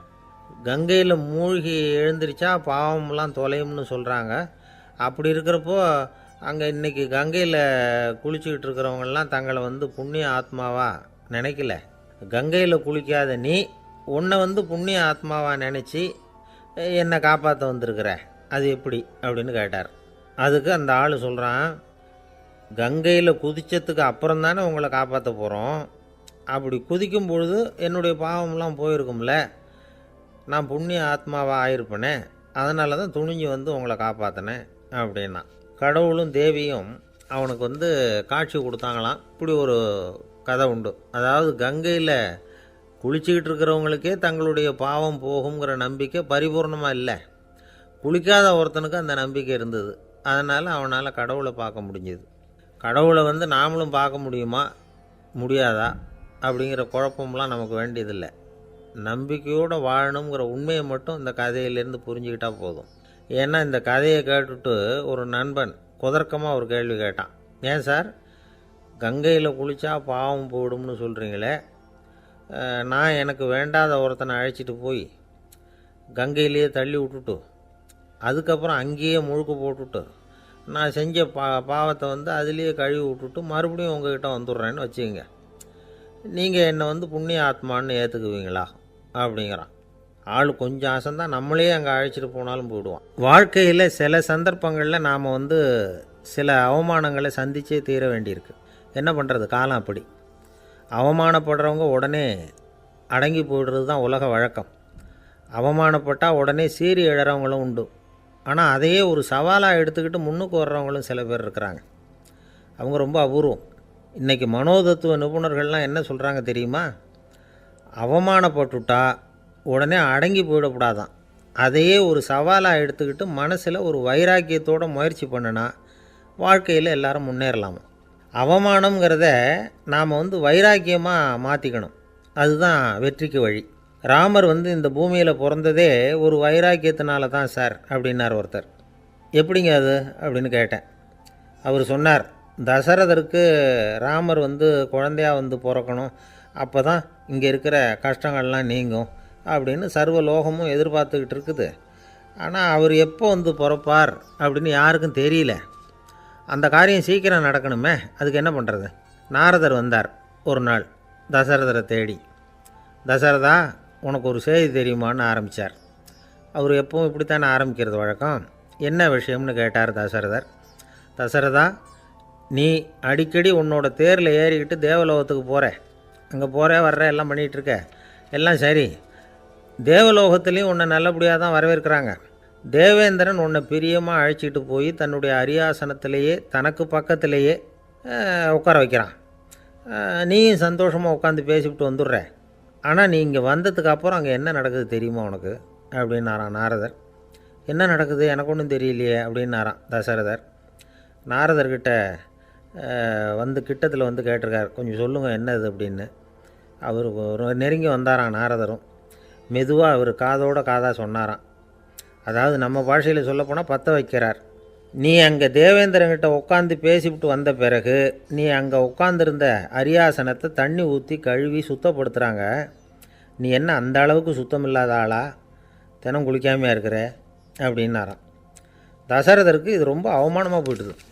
அப்படியே செய்கிறாங்க அப்படின்னாராம். ஆமாம், நீ வேணும்னா நான் சொல்கிறது உண்மையா இல்லையா அப்படின்னு சோதனை பண்ணி பார்த்துக்கோ அப்படின்னாரான் நாரதர். உடனே தசரதர் இதுக்காகவே புறப்பட்டு தேவலோகம் போனார். அங்கே வழக்கம் போலவே இவரை கூப்பிட்டு உட்கார வச்சு பேசிக்கிட்டு இருந்தான் தேவேந்திரன். கொஞ்ச நேரம் பேசிக்கிட்டு இருந்துட்டு சரி நான் கிளம்புறேன்னு புறப்பட்டார். சரி அவனும் வாசல் வரைக்கும் வந்து வழி அனுப்பி வச்சுட்டு உள்ளே போயிட்டான். தசரதர் வெளியில் கொஞ்சம் நேரம் மறைஞ்சி இருந்துட்டு மெதுவாக உள்ளே எட்டி பார்த்தார் என்ன நடக்குதுன்னு. நாரதர் சொன்னது உண்மைதான். தசரதர் உட்காந்துருந்த ஆசனத்தை அங்கே 2 தேவர்கள் கழுவி சுத்தப்படுத்திக்கிட்டு இருக்கிறாங்க. தசரதரால் இதை தாங்கிக்க முடியல. அவருக்கு ரொம்ப அவமானமாக போச்சு. நேராக கிடுகிடுன்னு தேவேந்திரங்கிட்டே போனார். நான் உட்காந்துருந்த இருக்கையை சுத்தம் பண்ணுறியே, நான் என்ன அந்த அளவுக்கு பாவியா அப்படின்னு கேட்டார். ரொம்ப கோபமாக கேட்டார். தசரதரே, மனுஷனுக்கு 3 கடன்கள் உண்டு. தேவ கடன், ரிஷி கடன், பித்ரு கடன். இதை தீர்க்காதவன் பாவியாகிறான். இதில் மகனை பெறுவதால் தான் பித்ரு கடன் தீரும். உனக்கு மகன் கிடையாது, அதனால் நீ பாவியாகிற. பாவி உட்காந்துருந்த இடம்ங்கிறதுனால அதை சுத்தம் செய்ய வேண்டியது எங்கள் கடமை அப்படின்னு நானான் தேவேந்திரன். இந்த இடத்துல தசரதருக்கு ஏற்பட்ட அவமானம் ஒரு வைராக்கியமாக மாறிச்சு. தேவேந்திரனே கேட்டுக்கோ, ஒரு மகனை பெற்ற பிறகு தான் இந்த சபையில் மறுபடியும் அடி எடுத்து வைப்பேன் அப்படின்னு சொல்லிவிட்டு போயிட்டாரான். போய் புத்திர காமேஷ்டி யாகம் பண்ணார். புத்திரர்கள் பிறந்தார்கள். இந்த கதையில் உள்ள கருத்து என்னென்னா, தேவேந்திரன் தசரதரை அப்படி அவமானப்படுத்தலைன்னா அவருக்கு இப்படி ஒரு வைராக்கியம் பிறந்திருக்குமா யோசித்து பார்க்கணும். நமக்கு ஏற்படுகிற சில அவமானங்களையும் வைராக்கியமாக மாற்றிக்குவோம். அப்படி மாற்றிக்கிட்டோம்னா வாழ்க்கையில் வந்து முன்னேறலாம். நம்ம ஆளுங்க சில பேர் அவமானத்தை வந்து வைராக்கியமாக மாற்றிக்கிறது எப்படி தெரியுமா? நம்மக்கிட்ட ஒரு பையன் சொன்னான், எங்கள் அப்பா என்னை எல்லாருக்கும் முன்னாடி வச்சு திட்டிவிட்டார், பொறுப்பு இல்லாமல் ஊர் சுற்றுறேன்னு சொல்லி அவமானப்படுத்தி விட்டார். இனிமேல் நீ என் முகத்திலேயே முழிக்காதரா போடான்னு வேறு சொல்லிவிட்டார். எனக்கு ரோஷம் வந்துட்டுது. அந்த அவமானத்தை வைராக்கியமாக மாற்றிக்கிட்டேன். அன்னையிலேருந்து அவர் முகத்திலேயே முழிக்கிறது இல்லை அப்படின்னா. அப்படியான்னு கேட்டோம். ஆமாங்க, அவர் வீட்டில் இல்லாத நேரமாக பார்த்து உள்ளே சமையல் கட்டுக்கு போய் சாப்பிட்டுட்டு நைஸாக வெளியில் வந்துடுவேன் அப்படிங்கிறான் அவன். ஜவஹர்லால் நேரு பிரதமராக இருந்த சமயம் அவர் ஒரு தடவை சென்னைக்கு வந்திருக்கிறார். இங்கே சில முக்கிய நிகழ்ச்சிகளில் கலந்துக்கிறதுக்காக வந்திருந்தார். ஆளுநர் மாளிகையில் ஒரு நாள் ராத்திரி தங்கி மறுநாள் புதுடெல்லி புறப்படுறதாக ஏற்பாடு. நிகழ்ச்சியிலெல்லாம் முடிச்சுக்கிட்டு ஆளுநர் மாளிகையில் தங்கியிருக்கிறார். அன்றைக்கு இரவு படிக்கிறதுக்கு ஒரு முக்கியமான புத்தகம் அவருக்கு தேவைப்பட்டது. அந்த சமயத்தில் உலக அளவில் ஒரு முக்கியமான பொருளாதாரம் சம்பந்தமான ஒரு புத்தகம் வெளியாகி இருக்கிற விஷயம் அவருக்கு தெரியும். அந்த புத்தகம் மெட்ராஸுக்கு வந்திருக்குமா, அது இங்கே கிடைக்குமா அப்படின்னு விசாரிச்சிருக்கிறார் நேருஜி. அவர் இப்படி கேட்ட உடனே அங்கே இருந்தவங்கள்லாம் ரொம்ப பரபரப்பாக செயல்பட ஆரம்பிச்சிட்டாங்க. முக்கியமான இடங்கள்ல எல்லாம் விசாரிச்சிருக்கிறாங்க அந்த புத்தகம் உங்கள்கிட்ட இருக்கான்னு. சென்னையில் உள்ள கன்னிமாரா நூல் நிலையத்துக்கு எப்படியும் அந்த புத்தகம் வந்திருக்கணும் அப்படின்னு ஒரு நம்பிக்கை. அங்கே விசாரித்தாங்க. அந்த புத்தகம் 2 நாளைக்கு முன்னாடி தான் அங்கே வந்திருக்குது அப்படிங்கிற விஷயம் தெரிஞ்சுது. உடனே எல்லோரும் அங்கே ஓடினாங்க. அவங்களுக்கு இன்னொரு சந்தேகம், புத்தகம் வந்திருக்கு சரி, அது இந்த சமயத்தில் வேறு யாரும் படிக்கிறதுக்கு எடுத்துகிட்டு போயிருக்கக்கூடாதே அப்படிங்கிற சந்தேகம் இருந்தாலும் மனசுக்குள்ளே ஒரு தைரியம். இப்படி ஒரு புத்தகம் வெளிவந்திருக்கிற விஷயமே நேருஜி சொல்லி தான் நமக்கே தெரியும். அதுவும் இல்லாமல் உலக பொருளாதாரம் சம்பந்தமான ஏதோ ஒரு புத்தகம் அது. அதை போய் இந்த நேரத்தில் அவ்வளவு ஆர்வமாக யார் எடுத்துகிட்டு போயிட போகிறாங்க அப்படிங்கிற தைரியம். இந்த தைரியத்தோடு அந்த நூல் நிலையத்துக்கு ஓடினாங்க. புத்தகத்தை தேடினா அது கிடைக்கல. யாரோ எடுத்துகிட்டு போயிருக்கிறாங்க. நேருவுக்கு மட்டுமே தெரிஞ்சிருந்த அந்த புத்தகம் பற்றின விஷயம் சென்னையில் வேறு ஒருத்தருக்கும் தெரிஞ்சிருக்குது. உடனே எல்லோரும் பரபரப்பாக அந்த அதுக்குன்னு இருக்கிற ரிஜிஸ்டர் இருக்குல்ல, பதிவேடு, அதை புரட்டி பார்க்குறாங்க யார் எடுத்துகிட்டு போகிறாங்கன்னு தெரிஞ்சுக்கிறதுக்காக. எடுத்துகிட்டு போனவங்க அதில் கையெழுத்து போட்டிருப்பாங்கல்ல, அதை பார்த்து யாருன்னு தெரிஞ்சுக்கலாம் அப்படிங்கிறதுக்காக தான் அதை புரட்டுறாங்க. அதோ அந்த புத்தகத்தோட பேர் பக்கத்தில் அதை எடுத்துக்கிட்டு போனவங்க கையெழுத்து உத்து பார்க்குறாங்க எல்லாரும். அதில் போட்டிருக்குது பேர் CN அண்ணாதுரை அப்படின்னு எழுதியிருந்தது. அவர் தான் பேரறிஞர் அண்ணா. நேரு படிக்க விரும்பின ஒரு புத்தகத்தை அதே நேரம் படிக்க விரும்பின இன்னொரு தலைவர் இவர். படிக்கிறதுல அவருக்கு இருந்த ஆர்வத்தை நாம் தெரிஞ்சுக்கணும்னா அதுக்கு எவ்வளவோ சம்பவங்கள் இருக்குது. கடைசி காலத்தில் அவர் அடையாறு மருத்துவமனையில் படுத்திருக்கிறார். அவருக்கு ஒரு முக்கியமான அறுவை சிகிச்சை செய்ய வேண்டியிருக்குது அவசரமாக. அமெரிக்காவிலேருந்து டாக்டர் மில்லர் வந்திருக்கிறார். அவர்கிட்ட கேட்குறார், டாக்டர் நாளைக்கே அறுவை சிகிச்சை செய்ய போகிறீங்களா அப்படின்னு. ஆமாங்கிறார் டாக்டர் மில்லர். நாளைக்கு மறுநாள் செஞ்சுக்கிறேனே அப்படின்னாரான் அண்ணா. ஏன் ஏதாவது நாள் பார்க்குறீங்களான்னு கேட்டிருக்கார். இல்லை, ஒரு புத்தகத்தை படிச்சுக்கிட்டு இருக்கிறேன், அதை நாளைக்குள்ளே முடிச்சிருவேன், அதுக்கப்புறம் நான் இறந்தாலும் கவலை இல்லை அப்படின்னாரான் இவர். அவர் தான் அறிஞர் அண்ணா. சங்ககால நூல்கள்லேருந்து சமீபத்தில் வந்த நூல்கள் வரைக்கும் எல்லாம் அவர் படிச்சிருக்கிறார். ஒரு திருமண விழாவில் அவர் பேசும்பொழுது சொன்ன விஷயம் இது. சங்க காலத்தில் காதலியை மணக்க விரும்புகிறவனுக்கு அவனுடைய தந்தை வீர சோதனைகள்லாம் வைப்பார். போய் புலிப்பல் கொண்டுக்கிட்டு வா, அப்போ தான் என் பொண்ணை கொடுப்பேன் அப்படின்னு சொல்லுவார். காதலன் உடனே காட்டுக்கு போவான், ஒரு புலியை கொன்று அதனுடைய பல்லை கொண்டுக்கிட்டு வருவான். அதை வீர பதக்கத்தில் பதித்து அவனுக்கு மாமனார் சூட்டுவார் கல்யாண சமயத்தில். இப்போலாம் காதலன் கிட்ட அப்படி சொல்ல முடியாது. இப்போலாம் காதலன்கிட்ட காட்டுக்கு போய் புலிப்பல் கொண்டுக்கிட்டு வான்னு யாராவது சொன்னால் புலி தான் மாப்பிள்ளையாக வந்து சேரும் அப்படின்னார். ஒரு கடைக்கு போனேன், 5 ரூபா பணத்தை எடுத்து கொடுத்தேன். ஒரு தினசரி பத்திரிகையை கேட்டேன். அவர் உடனே அங்கே அடுக்கி வச்சுருந்த பத்திரிகையில் ஒன்று எடுத்து என் கையில் கொடுத்தார். வாங்கிக்கிட்டேன். மீதி பணத்தை எடுத்தார். அதையும் என் கையில் கொடுக்கணும்ல, கொடுக்கல. எதிரில் இருந்த பலகையில் வச்சு எடுத்துக்க சொன்னார். எப்போவும் அவர் அப்படி தான் பண்ணுவார். நானும் எடுத்துக்கிட்டு வந்துடுவேன். இவர் ஏன் இப்படி பண்ணுறாருங்கிறது எனக்கு ரொம்ப நாளாக ஒரு சந்தேகம். ஒரு நாள் அவர்கிட்டயே இதை கேட்டுவிட்டேன். ஏங்க, நீங்கள் உங்கள் கடைக்கு வந்து பொருள்கள் வாங்குறவங்களுக்கு நீங்கள் பாக்கி சில்லறையை கொடுக்குறப்போ பலகையில் வச்சு விட்றீங்க, கையில் கொடுக்க மாட்டேங்கிறீங்களே, ஏன் அப்படின்னு கேட்டேன். காசை கையில் கொடுத்தா நம்மக்கிட்ட இருக்கிற லட்சுமி போயிடுவா சார் அப்படின்னார். அதாவது பணம் செலவாயிடும் அப்படின்னு அர்த்தமா. இன்னொரு நண்பர், அவர் ஒரு நாள் வழக்கத்துக்கு மாறாக ரொம்ப சோகமாக உட்காந்துருக்கிறார். ஏங்க என்னாச்சு, ஏன் இப்படி கப்பலே கவிழ்ந்தது மாதிரி உட்காந்துருக்குறீங்க அப்படின்னு கேட்டேன். கப்பலே கவிழ்ந்திருந்தா கூட நான் இப்படி கவலைப்பட மாட்டேன் சார், வேறு ஒன்று நடந்து போச்சுன்னார். என்னன்னு கேட்டேன். என் உச்சந்தலையில் பல்லி ஒன்று விழுந்துட்டுதுன்னார். அதுக்காகவா இப்படி அப்படின்னு ஆச்சரியப்பட்டேன். ஆமாங்க, பல்லி உச்சந்தலையில் விழுந்தால் பலன் என்னன்னு பஞ்சாங்கத்தில் பார்த்தேன், மரணம்னு போட்டிருக்கு அப்படின்னு சொல்லிவிட்டு அவர் தொடர்ந்து கவலைப்பட ஆரம்பிச்சிட்டார். இப்படியும் ஒருத்தர், என் கூட வேலை பார்க்குற ஒருத்தர் எப்படி தெரியுமா, தினமும் வலது காலை வச்சு தான் ஆஃபீஸுக்கு உள்ளே நுழைவார். என்றைக்காவது தவறுதலாக இடது காலை வச்சு உள்ளே வந்துட்டார்னா அன்னைக்கு பூரா மனசு சங்கடப்படுவார். எந்த வேலையும் சரியாக ஓடாது. கேரம் போர்டு ஆடுற ஒருத்தர் எப்போ ஆட உட்காந்தாலும் ஸ்ட்ரைக்கரை கை தவறி கீழே விழுற மாதிரி பண்ணி அதுக்கப்புறம் அதை எடுத்துக்கிட்டு ஆட உட்காருவார். ஏன்னா எப்போவும் ஒரு தடவை நிஜமாகவே அது கை தவறி கீழே விழுந்திருக்குது. அன்னைக்கு பிரமாதமாக ஜெயிச்சுட்டார். உடனே ஒரு முடிவுக்கு வந்துட்டார், கை தவறுனா லாபம் அப்படின்னு. அதுக்கப்புறம் அதையே பழக்கமாக்கிக்கிட்டார். பூனை குறுக்க போனால் சகுனம் சரியில்லைன்னு நினைக்கிறவங்க உண்டு. ஆனால் ஒருத்தர் எப்படி தெரியுமா, அவர் வெளியில் கிளம்புற சமயம் பக்கத்து வீட்டு ரேடியோவில் மியாவ் மியாவ் பூனை குட்டின்னு பாட்டு சத்தம் கேட்டால் கூட போதும், சகுனம் சரியில்லைன்னு பிரயாணத்தை கேன்சல் பண்ணிவிடுவார். இப்போ இவ்வளவும் எதுக்கு சொல்கிறோம்னா, அளவுக்கு மீறின சகுன நம்பிக்கைகள் இருக்குது பாருங்கள், இதோட பயமும் சேர்ந்துக்கிட்டதுன்னு வச்சுக்கோங்க, இது ஒருத்தருடைய மனநிலையை பாதிச்சிடும். இது உளவியல் நிபுணர்கள் சொல்கிற கருத்து. வாழ்க்கையே தடுமாற வச்சிரும். பாதுகாப்பு இல்லாத உணர்வு, ஒரு விதமான டிப்ரெஷன் மனநிலை, இதெல்லாம் தான் இதுக்கு காரணமாக அமையலாம்.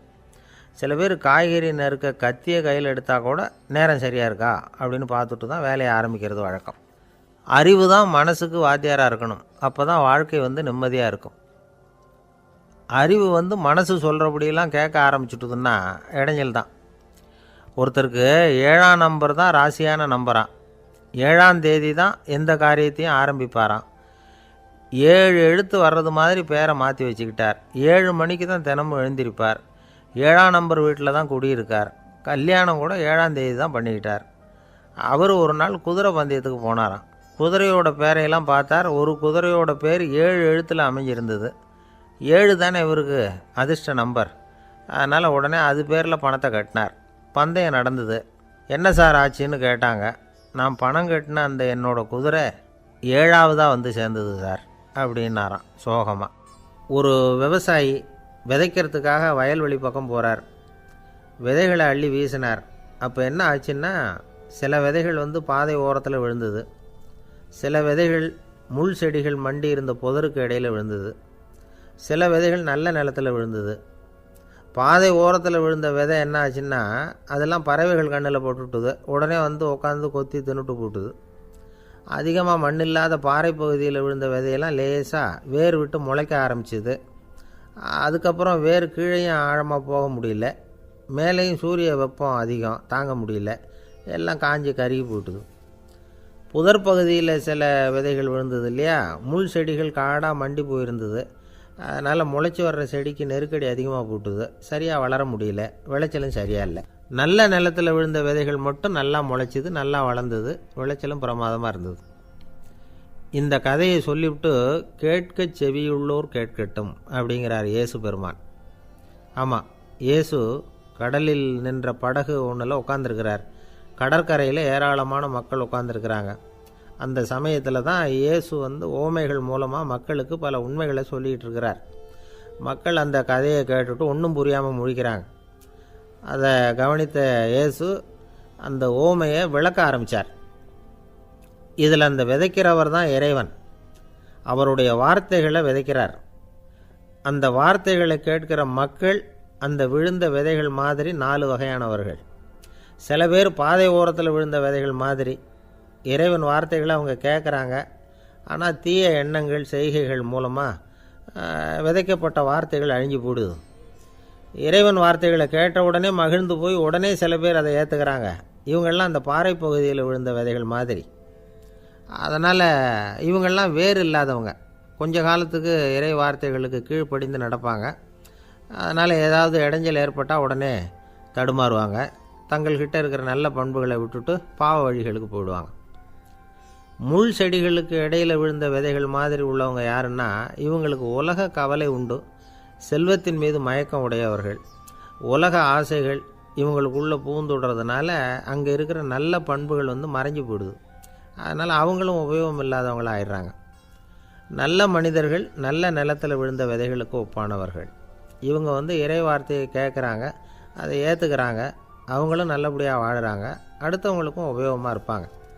இதுதான் இயேசு சொன்ன விளக்கம். நல்ல வார்த்தைகளை கேளுங்கள், நல்ல வார்த்தைகளை ஏற்றுக்கொள்ளுங்கள், அடுத்தவங்களுக்கு உபயோகமாக இருங்க. இதுதான் பெரியவங்கள்லாம் நமக்கு சொல்லுகிற உபதேசம். ஒரு அப்பா தன்னுடைய மகனுக்கு உபதேசம் பண்ணார். இதை பாருப்பா, நல்ல வார்த்தைகளை கேட்கணும், எப்போதுமே மகன் வந்து அப்பா பேச்சை கேட்குறது நல்லது அப்படின்னாராம். நீ ஏதாவது ஒரு தப்பு பண்ணால் என் தலையில் ஒரு முடி நரைச்சி வெள்ளையாக போடும்பா, நீ செய்கிற ஒவ்வொரு தப்புக்கும் என் தலையில் ஒவ்வொரு முடி வெள்ளையாயிடும் அப்படின்னாராம். பையன் யோசித்தான், அப்பா இப்போ தான் எனக்கு புரியுது, தாத்தாவோட தலைமுடி பூராவும் வெள்ளையாக இருக்கிறதுக்கு என்ன காரணங்கிறது எனக்கு இப்போ தான் புரியுது அப்படின்னானா. ஒரு ஊரில் ஒரு ராஜா இருந்தார். அவர் ஒரு பூனை வளர்த்தார். ரொம்ப செல்லமாக அவர் அந்த பூனையை வளர்த்தார். அவர் என்ன பண்ணுவார் தெரியுமா, இரவு நேரத்தில் அந்த பூனையோட தலையில் ஒரு விளக்கை வச்சுருவார். அந்த பூனை ரொம்ப ஜாக்கிரதையாக அந்த விளக்கு கீழே விழுந்துடாமல் பார்த்துக்கும். தலையை ஆட்டாமல் ரொம்ப நிதானமாக ராஜா பின்னாடி நடந்து போய்கிட்டே இருக்கும். அந்த விளக்கு வெளிச்சத்தில் எல்லா வேலைகளையும் செஞ்சுருவார். கையில் ஒரு விளக்கை தனியாக எடுத்துகிட்டு போக வேண்டிய அவசியமே இல்லை. விளக்கை தூக்கிட்டு போகிற வேலையை அந்த பூனை பார்த்துக்கும். அதனால் ராஜாவுக்கு அந்த பூனை மேலே ரொம்ப பிரியம். மந்திரிகளையெல்லாம் கூப்பிட்டு அவங்கக்கிட்ட சொல்லுவார், பார்த்தீங்களா இந்த பூனை எவ்வளவு விசுவாசமாக நடக்குது, என் பேரில் எவ்வளவு மரியாதை பார்த்தீங்களா அதுக்கு அப்படிம்பார். இதை கேட்டுவிட்டு அங்கேருந்து அமைச்சர்களில் ஒருத்தர் சொன்னார், மன்னா நீங்கள் சொல்கிறது சரிதான், இருந்தாலும் இந்த பூனையோட விசுவாசத்தை நாம் கொஞ்சம் சோதித்து பார்க்க வேண்டியிருக்கு அப்படின்னாராம். சரி, உங்கள் ஆசையை ஏன் கெடுக்கணும், நல்லா சோதித்து பாருங்கள் அப்படின்னு சொல்லிவிட்டார் ராஜா.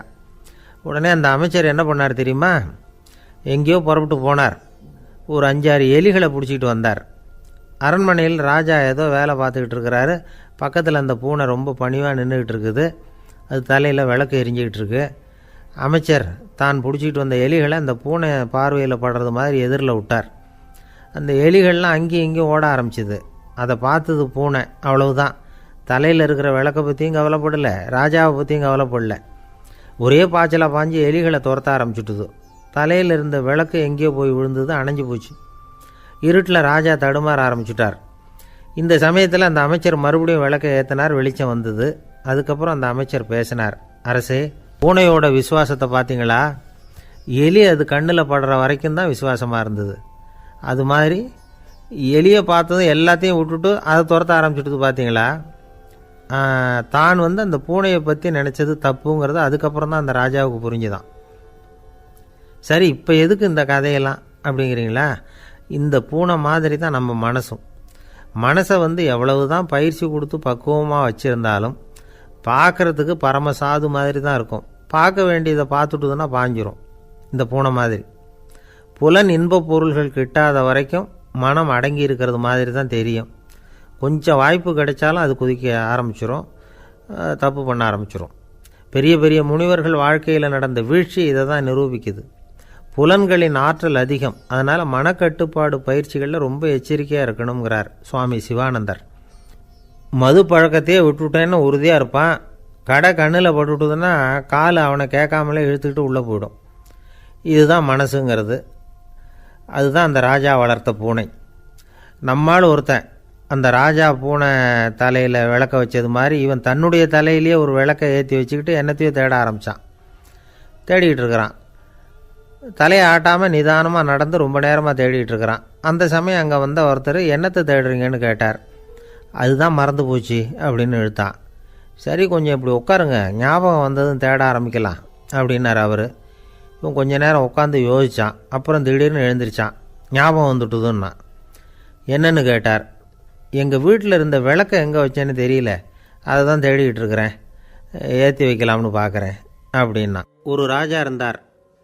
நாடு பூராவும் நிறைய மரங்களை நட்டு வளர்க்கணுங்கிறது அவரோட ஆசை. தானே அதுக்கு முன்மாதிரியாக இருக்கணும்னு நினச்சார். அரண்மனையை சுற்றி மரங்களை நட்டு வளர்த்தார். இதை பார்த்துட்டு ஜனங்களும் அவங்கவுங்க வீட்டை சுற்றி மரக்கன்றுகளை நட்டு வளர்த்தாங்க. கொஞ்ச காலத்தில் ஊர் பூரா பசுமையாக மாறிச்சு. எல்லாருக்கும் சந்தோஷமாக இருந்தது. இது ஒரு பக்கம் இருக்கட்டும். இப்போ நான் சொல்ல போகிற கதை வேறு. அதாவது, அந்த ராஜா ஒரு நாள் தன்னுடைய அரண்மனையை சுற்றி இருக்கிற விதவிதமான மரங்களை எல்லாம் போய் பார்த்தார். எப்படி இருக்கிறீங்க அப்படின்னு ஒவ்வொரு மரத்துக்கிட்டையும் விசாரித்தாராம். எந்த மரமும் சந்தோஷமாக இருக்கிறதா தெரியல. அது அதுக்கும் மனசில் ஒரு குறை. முதல்ல ஆலமரத்துக்கிட்ட போனார். அது சொல்லிச்சு, மண்ணா, நான் நல்லா பெருசாக வளர்ந்துருக்கிறேன், அடர்த்தியாக இருக்கிறேன், கிளையெல்லாம் 4 பக்கமும் நல்லா படர்ந்து தான் இருக்குது, இருந்தாலும் எந்த பிரயோஜனமும் இது இருக்கிறதா தெரியல. எனக்கு என்னுடைய பழம்லாம் ரொம்ப சின்னதாக இருக்குது, என் கண்ணுக்கு சரியாக புறப்பட மாட்டேங்குது. நான் இருக்கிற சைஸுக்கு என்னுடைய கிளையில் இருக்கிற பழம்லாம் எவ்வளோ பெருசாக இருக்கணும், அது இத்தினூண்டு இருக்கிறது எனக்கு பெரிய அவமானமாக இருக்குது. இப்படி இங்கே நின்றுக்கிட்டு இருக்கிறதே ரொம்ப கூச்சமாக இருக்குது. ஒரு நல்ல புயல் வந்ததுன்னா பேசாமல் சாஞ்சு விடலாமான்னு பார்க்குறேன் அப்படின்னு புலம்புது ஆலமரம். சரி, இருக்கட்டும்னு நினச்சிக்கிட்டு ராஜா அடுத்தபடியாக ஒரு அத்தி மரத்துக்கிட்ட போனார். அதுவும் புலம்ப ஆரம்பிச்சுட்டுது. நான் கூட பெரிய மரம்தான், இல்லை இலையெல்லாம் அழகாக தான் இருக்குது, பழம் அழகாக இருக்குது, இருந்தாலும் உள்ள விஷயம் இல்லையே, அத்தி பழத்தை புட்டு பார்த்தா அத்தனையும் சொத்தை அப்படின்னு பழமொழியே உண்டாயிட்டுதே. இப்படி ஒரு கெட்ட பேரோடு நான் இருக்கணுமா அப்படின்னு புலம்புது அது. சரி, இது இருக்கட்டும் அப்படின்னு சொல்லி அடுத்தபடியாக வேப்ப மரத்துக்கிட்ட போனார். அது தன்னுடைய வேதனையை வெளியிட்டது. எனக்கு எவ்வளவோ மருத்துவ குணங்கள்லாம் இருக்கிறதா சொல்லிக்கிறாங்க, இருந்தாலும் என்ன பிரயோஜனம், என்னுடைய பழத்தை மனிதர்கள் யாரும் விரும்பி சாப்பிட்றது இல்லையே அப்படின்னுது. ராஜா அடுத்தாப்புல இருந்த ஒரு பனை மரத்துக்கிட்ட போனார். நான் நல்லா உயரமாக தான் வளர்ந்துருக்கிறேன், மற்ற மரங்கள்லாம் என்னை அண்ணாந்து தான் பார்க்கணும், இருந்தாலும் என்கிட்ட நிழலுக்காக யாரும் ஒதுங்கிறது இல்லையே அப்படின்னுது. என்ன இது, எல்லா மரமும் இப்படி திருப்தி இல்லாமல் இருந்துக்கிட்டு இருக்குதே அப்படின்னு நினச்சிக்கிட்டே ராஜா அடுத்தபடியாக அங்கே இருந்த ஒரு பைன் மரத்துக்கிட்ட போனார். அழகாக உயரமாக பசுமையாக தான் இருந்தது, ஆனால் பழமோ பூவோ கிடையாது. அதை நினச்சி அது வருத்தப்பட்டுக்கிட்டு இருக்குது. ஓக் மரம் அது ஒன்று நின்றுட்டு இருந்தது. அது என்ன சொல்லிச்சுன்னா, இலையுதிர் காலத்தில் என் மேலே இருக்கிற எல்லா இலைகளும் உதிர்ந்து போடுது, முடி கொட்டின மனிதர்கள் மாதிரி மொட்டையாக நான் நிற்க வேண்டியிருக்குது, என்ன வாழ்க்கை இது அப்படின்னு சொல்லி அழுத்துக்கிட்டது. சரி, புளிய மரம் என்ன சொல்லுது பார்ப்போம்னு அதுக்கிட்ட போனால், என்னுடைய நிழலில் யாருமே தங்க மாட்டாங்க, உடம்புக்கு சூடுன்னு ஒதுங்கி போயிடுவாங்க, அடிமரத்தை பார்த்திங்கன்னா பட்டையெல்லாம் உறிஞ்சி பார்க்குறதுக்கே கேவலமாக இருப்பேன் அப்படின்னுது அது. முருங்கை மரம் என்ன சொல்லிச்சு தெரியுமா, என்னுடைய இலை காயெல்லாம் சாப்பிட்றவங்களுக்கு சத்து கொடுக்கறது வாசம்தான், ஆனால் என் உடம்புல சத்தே கிடையாது, கொஞ்சம் வேகமாக காற்று அடிச்சதுன்னா முறிஞ்சி விழுந்துடுறேன், என்ன வாழ்க்கை இது அப்படின்னு சொல்லி அது வருத்தப்பட்டது. ராஜா யோசனை பண்ணார், என்ன இது, மரங்கள் பூமியின் வரங்கள்னு சொல்கிறோம், மழை பெய்யறதுக்கு அதுதான் காரணம். பூமி செழிப்பாக இருக்கிறதுக்கும் அதுதான் காரணம். வீடு கட்டுறதுக்கு மரம், நாற்காலி செய்ய உபயோகப்படுத்துறதுக்கும் அதுதான் உபயோகப்படுது. மனுஷனுக்கு வேண்டிய ஆகாரங்களையும் கொடுக்குது. இப்படிலாம் இருந்தும் எல்லா மரமும் நிம்மதி இல்லாமல் இருந்துக்கிட்டு இருக்குதே அப்படின்னு நினச்சார். அப்போது அங்கே இருந்த ஒரு மகிழ மரம் அவர் கண்ணில் பட்டுது. அந்த மரம் மட்டும் கொஞ்சம் நிம்மதியாக மகிழ்ச்சியாக இருக்கிறது மாதிரி தெரிஞ்சுது. உடனே ராஜா அதுக்கிட்ட போனார். உனக்கு மனசில் எதுவும் குறை இல்லையான்னு கேட்டார். இல்லை, நான் சந்தோஷமாக தான் இருக்கேன்னு அந்த மகிழ மரம். அப்படியான்னு ஆச்சரியமாக கேட்டார் ராஜா. ஆமாம் மன்னா, இந்த இடத்துல நீங்கள் ஒரு முருங்கை மரத்தையோ வேப்ப மரத்தையோ கூட நட்டிருக்கலாம். ஆனால் இந்த இடத்துல நடுறதுக்கு என்ன தேர்ந்தெடுத்துருக்குறீங்க, அதுவே எனக்கு பெருமை, அதுவே எனக்கு திருப்தி அப்படின்னு தான் மகிழ மரம். மகிழ மரம் சாதாரணமாக தான் இருக்கும். இளம் மஞ்சள் நிறத்தில் பூக்கள், அது காய்ந்தும் மனம் வீசும். மகிழ மரம் மாதிரி மன திருப்தியோடு வாழறதுக்கு நாம் கற்றுக்கணுமா. நாம் இந்த உலகத்தில் ஒரு நாயாவோ நரியாவோ கூட பிறந்திருக்கலாம். மனுஷனாக பிறந்திருக்கிறோம், அதுவே பெருமை தானே. இந்த நிறைவு தான் மகிழ்ச்சியின் ரகசியம். ஒரு பையன் அப்பா கிட்ட போய், அப்பா, நீங்கள் இந்த உலகத்தில் ஒரு மனுஷனாக பிறந்தது என்னோட அதிர்ஷ்டம் நானா. ஏண்டா அப்படி சொல்கிறேன்னு இருக்கார் அப்பா. நீங்கள் ஒரு கரடியாக பிறந்திருந்தா இந்நேரம் நானும் ஒரு கரடி குட்டியாக தானே இருந்திருப்பேன் அப்படின்னு நானா பையன். இந்த உலகத்தில் நாம் நல்லபடியாக இருக்கணும்னா அதுக்கு முக்கியமாக தேவைப்படுறது 2. ஒன்று செல்வம், இன்னொன்று அறிவு.